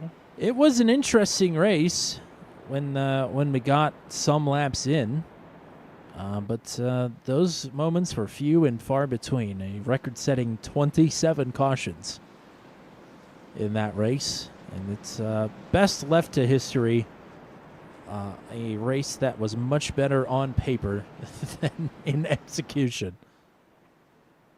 That is a really hard racetrack, though. There's really like one line that you can run, and then everything else just gets tight on you. It was fun in practice and qualifying. I enjoy running it in modifieds and some of the lower powered stock cars. But yeah, the trucks there didn't quite scratch that itch, that's for sure. But we'll see if we get a battle here towards the end Patton has had to endure many, many restarts, closing in on 10 to go. It's now charging Charlie to the inside of Justin Michael here, looking for seconds. I hear spinning, I hear crashing. We're back under the caution. And That it's was Chris Riley. Sargent and Riley Tilton that have been involved in that one. Front end sheared off the 66 truck. We'll head right back to the replay. I think this one's going to start with Tilton. And Sargent's just going to get a piece of it. Oh, Tilton in the middle of two lanes there. Makes contact with Burkhart and with Watts. Ooh, big shot there for Michael Van as well. Tilton go flush into the right side on the outside wall. Still keeps it rolling. Yeah, that was a rough spot to be in. I feel like more than anything, the spotter probably just didn't call that correctly and left them in a really bad spot. Because if you're not like all the way beside a guy when he has somebody on his outside, you don't really get 3 wide. Don't get that call, so that's what that looked like there to me. And also, aggression levels high here, closing in on the end of this race. With so many caution laps, it's easy to kind of miss a braking point. And with everybody that close together, you don't have many opportunities not to collide with people. Sargent's involvement in that incident, I think, in the business is what we would call a spin to avoid. And he did a good job because he didn't hit anything. It's like in Bandoleros. You ever watch Summer Shootout? Like a big wreck happens in front of them, they just slam the brakes. Yep. Yeah. Spin them right around. Well, it's in sprint car racing. You'll just turn the wheel hard, mash the gas, whip a 360, or just slam the brakes and try not to pile in. And you should get your spot back, theoretically. Yeah, theoretically. Oh, my Lord. Oz Kanar in the chat. Hello, hello. Good to hear from you. Oz? Oh, we love Oz. What's up, Oz? Smiling friends. Riley Tilton has just stopped the brakes down the backstretch. He's an older guy. He races late models. He's like, he's a badass, as we'd call him. Dirt late models or pavement late models? Dirt late models. There's nobody badass. You thinking of pavement? Scott Bloomquist? Yeah, Bloomquist. Yeah, he's The Undertaker? God. Oh my Lord, he'd always do that. Like I remember, he would be starting from the lead, right? And like, whatever the rules were, like if there's a caution on the restart on the first lap, like the order would go back. And if he didn't get a good restart, he would just spin himself. I forget where that happened, but like it happened like 3 times over. He just kept spinning himself. You ever heard about that? I'm sure I've probably seen it. Yeah. It's not ringing a bell, though. But, I mean, yeah, Bloomquist is an absolute badass. There's no doubt about that. Yeah, he is really cool. I think it's nice, like how well he's done, like over his career.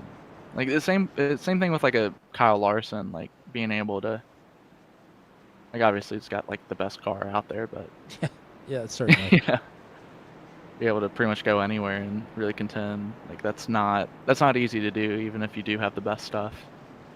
I don't brag on myself in real life very often here, but I will just because we're talking about dirt late models. Probably one of the greatest dirt late model drivers of all time, Brandon Shepard, decided to run the World of Outlaws sprint car race at Jacksonville Speedway, which is where I announced. I got to be on the call for that, and I got to call his qualifying session in a sprint car, which was super cool. Damn. We're back underway here. And Michael, again, not a great restart here on the outside. 7 laps to go. Michael rolling the top. Widener trying to stick to it on the bottom, but he'll slot back into line and gets a bump from his teammate there, Mike Milfelt. 95 able to keep trucking. Slagle loose on the bottom. Maul now pushing the 155 through. And Mike will move up onto the podium here. Closing in up front, 6 to go. Boy, they are both loose off of turn 2.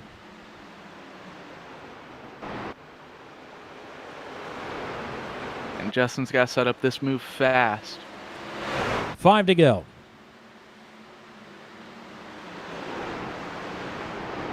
Riding right behind his teammate Scott Patton. Patton Oh, he's got loose. to run. Michael with a run. Goes to the bottom. Trying to make it work. Trying to make it stick there down low. He's still got the ground underneath. Back down into 1. 4 to go. Michael, a bit of a wiggle. Oh, a huge wiggle for Heath Smith. He's way down the track, down the backstretch.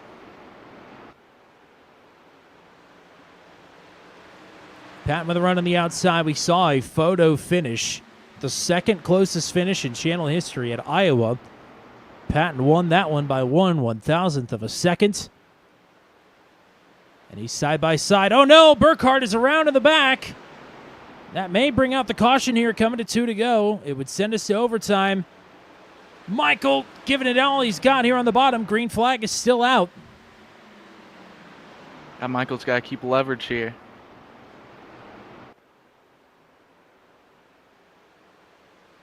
Inch by inch, Michael advances forward. We're coming to the white flag. Michael up the track, so loose!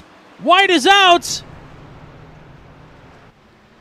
Michael going to slip back all the way outside of the top 10. Rather, he'll slot into the 10th spot. Scott Patton now with 2 corners to bring it home. Checkered flag will wave. Patton survives the onslaught and will win at Richmond. That was one of the most well put together races I think I've seen from a driver. That was amazing. He had the alternate strategy early, worked that to perfection, got himself like a 4-second lead, so he really couldn't mess it up, and held that position ever since. It's really impressive. 5th win of the season for Scott Patton, 6th of his career post-revival with Max V. Like you said, a well-executed race here tonight. And I told you, like, at the very start of the night, I said, that guy is really good. And he can position that truck really well. That's what he had to do with Justin Michael, and put him in a really bad situation. Justin would have had to been perfect to get by him, and just couldn't. Yeah, Justin gave him all he could handle, that's for sure. But Michael will cross the line in 10th. I believe that's the last truck on the lead lap. I don't have that information handy.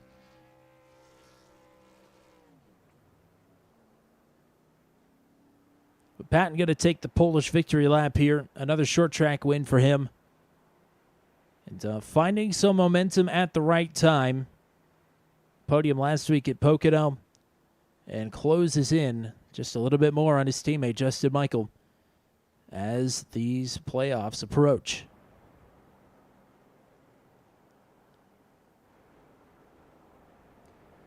We'll wait for the Stone River Outfitters 46 Chevrolet to put it in park on the front stretch here before we give you the full finishing rundown.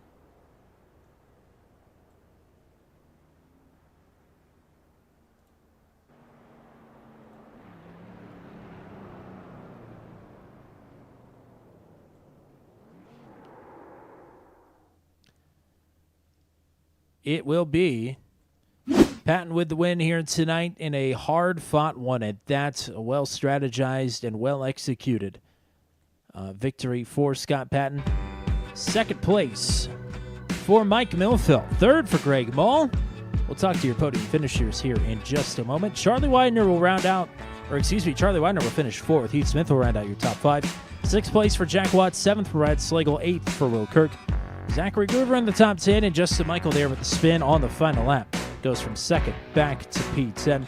11th for Kerry Cleaver, 12th tonight for Michael Van, 13th for Wally Turheimer. It is 14th for Daniel Reese, 15th Matt Burkhardt, Rodney Tilton in P16, Matt Montebeau, Ryan McRoberts, Chris Sergent, and James Lehman round out the top 20. Chris Howland, 21st. Matt Sisler, 22nd. Rob Haynes, Johnny Hamby, and Chris Boyles, your 25 finishers here tonight at Richmond.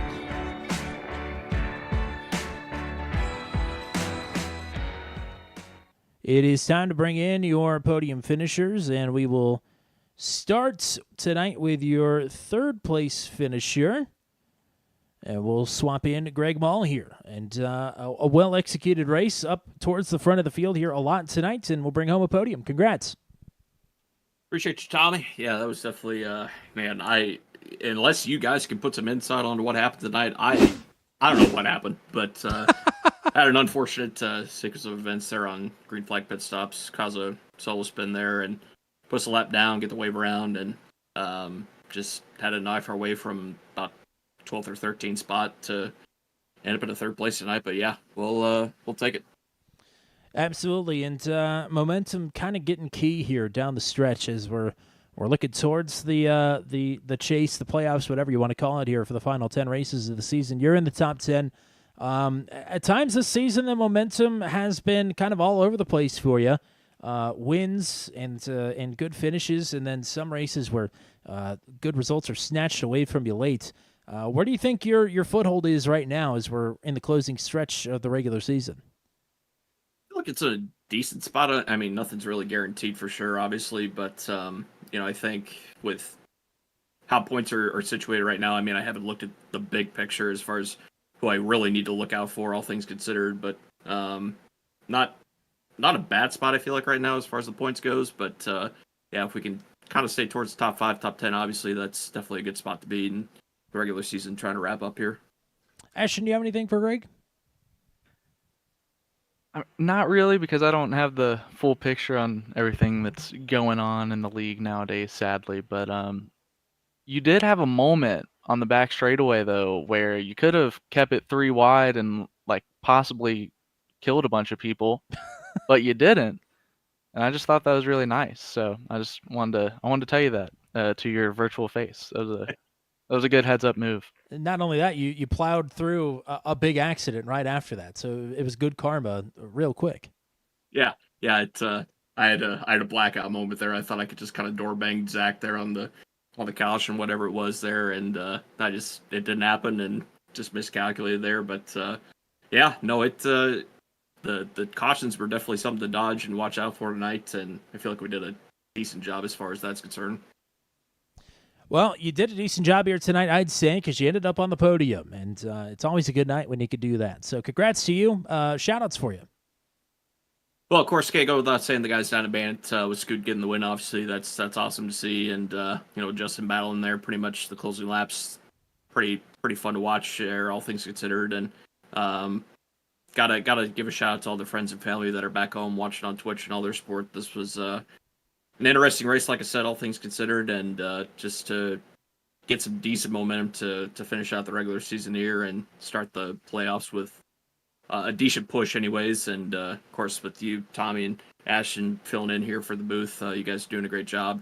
Yeah, looking forward to the next few weeks here and what has in stock for us. All righty, partner, go celebrate the podium. We'll hopefully talk to you again here soon. Appreciate you guys. And we will move in tonight's second place finisher, the 155 of Mike Milfelt. Welcome in to the booth. Welcome back to the booth, that is. And nice job here tonight on the podium. Thank you. Appreciate it, Tommy. You pick up one spot there late from the 87, but I mean, it was a decent night for you. It looked like anyway. Maybe you could disagree with that, but especially late, you really seemed to thrive on a lot of those concurrent restarts back to back. Yeah, we got our strategy all messed up in the race. We should have took tires when we didn't, and lost a whole bunch of track position. And then the caution came out as soon as we pitted, so we all had to take waiver rounds. So yeah, it was a bad strategy night for us, but we did a pretty good job pulling it out. I was going to say, you overcame there for sure. Missed a lot of the contact and the drama working your way back up through the field. There were a couple of points where, especially battling there, I don't remember who all was around you, but I know for sure it looked like you made contact with Charlie. And bump drafting help to work your way back up through the field as well. I mean, it was sort of elbows out. It was every move was on the table there late in the running. It was definitely elbows out. And the bad part was is you wanted to dive into the corner, but the car in front of you had to brake to slow down, so everybody was checking up for the car in front of them. It was crazy. Sometimes we were going 3 wide. It was nuts. It was a fun race. It really, really was. Ashton, you got anything? Yeah, you made a move down to the bottom on one of those restarts and put it 3 wide, smooth as butter. Can you just walk me through the thought process there and how that felt doing that? The thought process was easy. Throw it in and hope it sticks. I love that. That's a great answer. Well, great moves for you here tonight. Congrats on another podium for you here, and good momentum heading towards the playoffs here in a few weeks. Anybody you want to shout out or thank you tonight? I want to apologize to Wally. There was a restart, and everybody checked up on the restart, and I got in the back of him. Sorry about that, Wally. Thanks to my teammates, Charlie, Heath. They had a good night. Johnny didn't have a great night, but he'll come back next week strong. Thanks to Scott Patton, Patented Paints. Thanks CMC Home Designs, and all the guys over at the league for putting this on. Appreciate it. Thank you guys up in the booth. Absolutely, partner. Go celebrate the P2. We'll hopefully talk to you again next week. Thanks, guys. See ya. And now, no stranger to Booth 200 this season. It is time to talk to your race winner. That is Scott Patton. Welcome back once again after an exciting conclusion to this one. Is it over? Are we It done? is. I think it's official. Yeah, feels good to have this 46 Stone River Outfitters Chevy here, Silverado in Victory Lane. Again, we called it a couple weeks ago. All we're looking for is checkered flags, and picked up another one here. Absolutely. It looked in doubt maybe if you just watched the first stage and tuned out. This might be a bit of a surprising result. But after the stage break, you made an early pit stop after a short green flag run, got yourself off sequence, absolutely blitzed through the field. And once you got yourself that track position, you didn't really look back. Yeah, that was one of our teammates, James Lehman, in the first stage, kind of put that bug in my ear. I think it was around lap 22 or 24 or something before the first stage break when the caution flew, and he jumped in. And I think I may have helped to fake him off pit road there, but he jumped in and pitted and went back to all of probably the better part of 20th spot. He made it all the way back to my back bumper for to finish third in the stage. So that surprised me. I was like, wow, that's pretty impressive. So when I'm kind of measuring myself up against Justin and what he's able to do for the night, I knew it was going to be tight. I think he had the better truck, better driver all night. So I had to think of another way to beat him, and heads up. And that's what we came up with. So kind of faked the pit road there and came down, got the tires, and went through the field and had a great 4-second lead on him anyway before those series of cautions came out in the end there, and we could just kind of continue to beat him up on the restarts and run out of time there. So, but hats off to Justin. He put up a hell of a fight there. That was a fun racing with those guys there at the end, fender to fender. So the pump fake onto pit road there, that was kind of a double bluff then, because you make James work for it, and then he gives you the winning strategy, and you get to take that from him. So exactly. Didn't think it was going to pay off that good. Yeah, I was only thinking of the first stage there to get him to kind of dump him back in the field maybe, and news to me when he was running my bumper for third place there on the stage break 20 laps later. So I was like, oh, I'll put that in my pocket and maybe use that later. Thanks, James. Ashton, you got anything for the race winner? Yeah, when Justin was trying to battle you there, like, what was your thought process on holding him back? Just run the top and try to pinch him down, or? Yeah, I think just concentrating on not overrunning the entries. I knew he was going to just roll the bottom down there, and I knew I just had to concentrate on resisting the temptation to dive bomb on the outside and drift up in the middle, because I knew he'd skirt right underneath and clear me, and that would be the end of it. So as tempting as it is to try to clear him on the corner entry, as you know, Ashton, the goal was just to kind of roll the top and pinch him down the best I could without making contact, and just kind of hold him down there. And I figured without me making a mistake, it was going to be very difficult for him to get by. And obviously he kind of made that mistake at the very end there, which stinks, because that would have been a good run to the checkered flag, I think. Yeah, I was telling Tommy early in the night, like you're one of the best that I've seen at being able to put your truck in a good spot and holding leverage and keeping guys back. And I made sure to not liken that to Ryan Newman because the way that you do it is really good and it's not frustrating. It's The just only really difference great is driving. I'm not 5 laps down doing the same thing like Newman. Exactly. Yeah. Nah, top 5 at least. Oh man, yeah, for sure. That was a great battle. It could have been another in a long line of photo finishes, like you said. But Justin, giving it everything he had there on the bottom. Good racing from him, and of course, good stuff from you here tonight. Another victory, like you said. We're trophy hunting. That's another one in the bank, headed to the playoffs here. Got to be feeling pretty good here with just a few races to go. Where you're at. And looking forward to the final 10 races of the season, I would imagine. Yeah, certainly. I was getting my head down, I think, in the first third or 2/3 of the season there with Justin collecting the wins and the stage points and everything else. I was kind of getting down on myself, figuring out how am I going to beat him. But he's got all those stage points racked up for the playoffs ready to go, I'm sure, to get him through the rounds. But at the end of the day, those playoff points don't mean anything at Phoenix. So we'll bring something for him there for sure if we can get there. Absolutely. And we had great racing in Phoenix between you two, as well as Ashton Crowder, who doesn't, or not Ashton Crowder, Andrew Schulte, who it doesn't sound like is going to be participating much in the final 10 races of the season. But for sure, it's going to be an exciting conclusion to this season. But you're making an exciting conclusion of the regular season as well here, battling hard up front. So congrats to you on another win. Shout-outs for you once again from the top step. Yeah, appreciate it, Tommy. Certainly, you guys have turned 200. I'm really looking forward to watching this one. All 6 hours of it tomorrow. So it'll be a fun one to watch for sure and see the strategies and whatnot. You guys do a great job up there. Interested to see how Ashton did up there. Were you up there for the whole race, Ashton? Pretty much. Pretty much. Like 20 laps in. Cool. Yeah, just Stone River Outfitters here for all your fly tying fishing needs. Check them out. There's Silverado as well as New England Racing Museum, Dr. Dick Bergen's project, if you're ever near the New Hampshire Motor Speedway.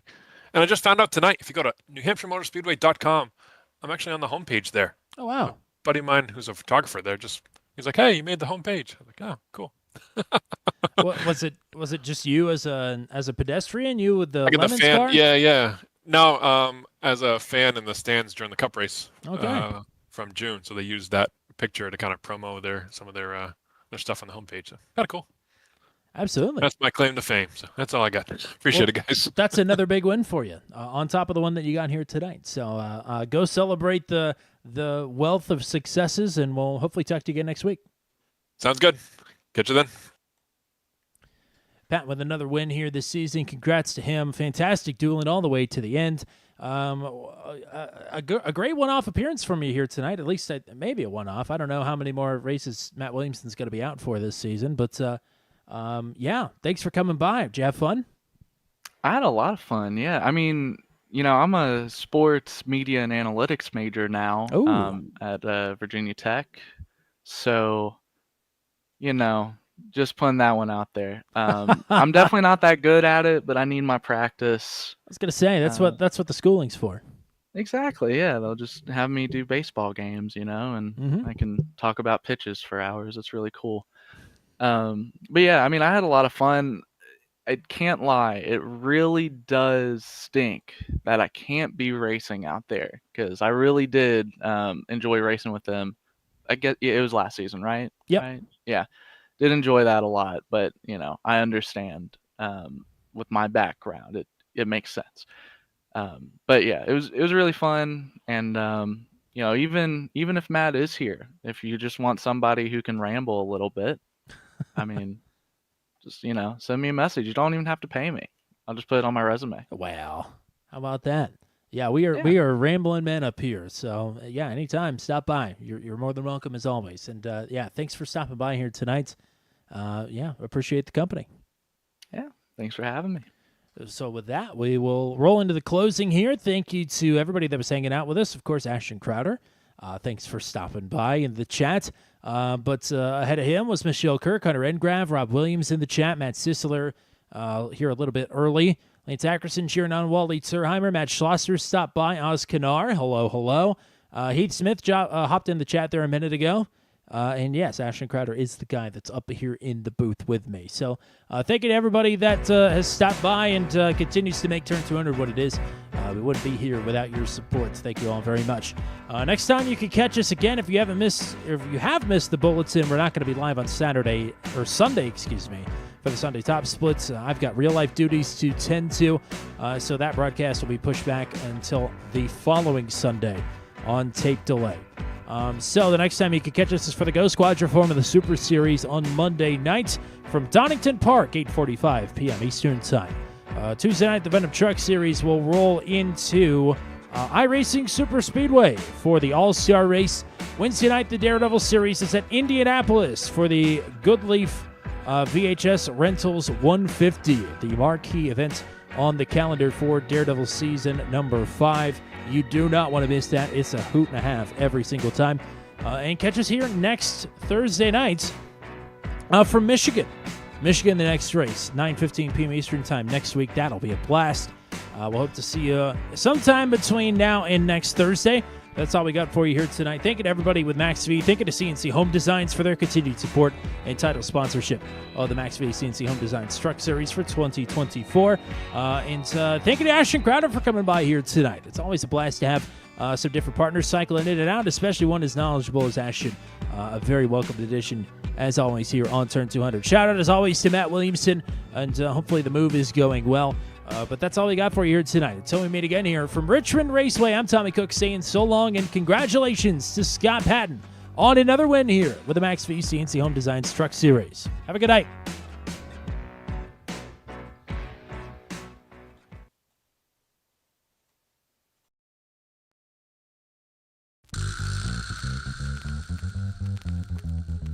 This has been a live broadcast on Turn 200. Be sure to hit subscribe and hit the bell to get notified of when we go live next. Thank you very much for joining us, and we'll see you again soon.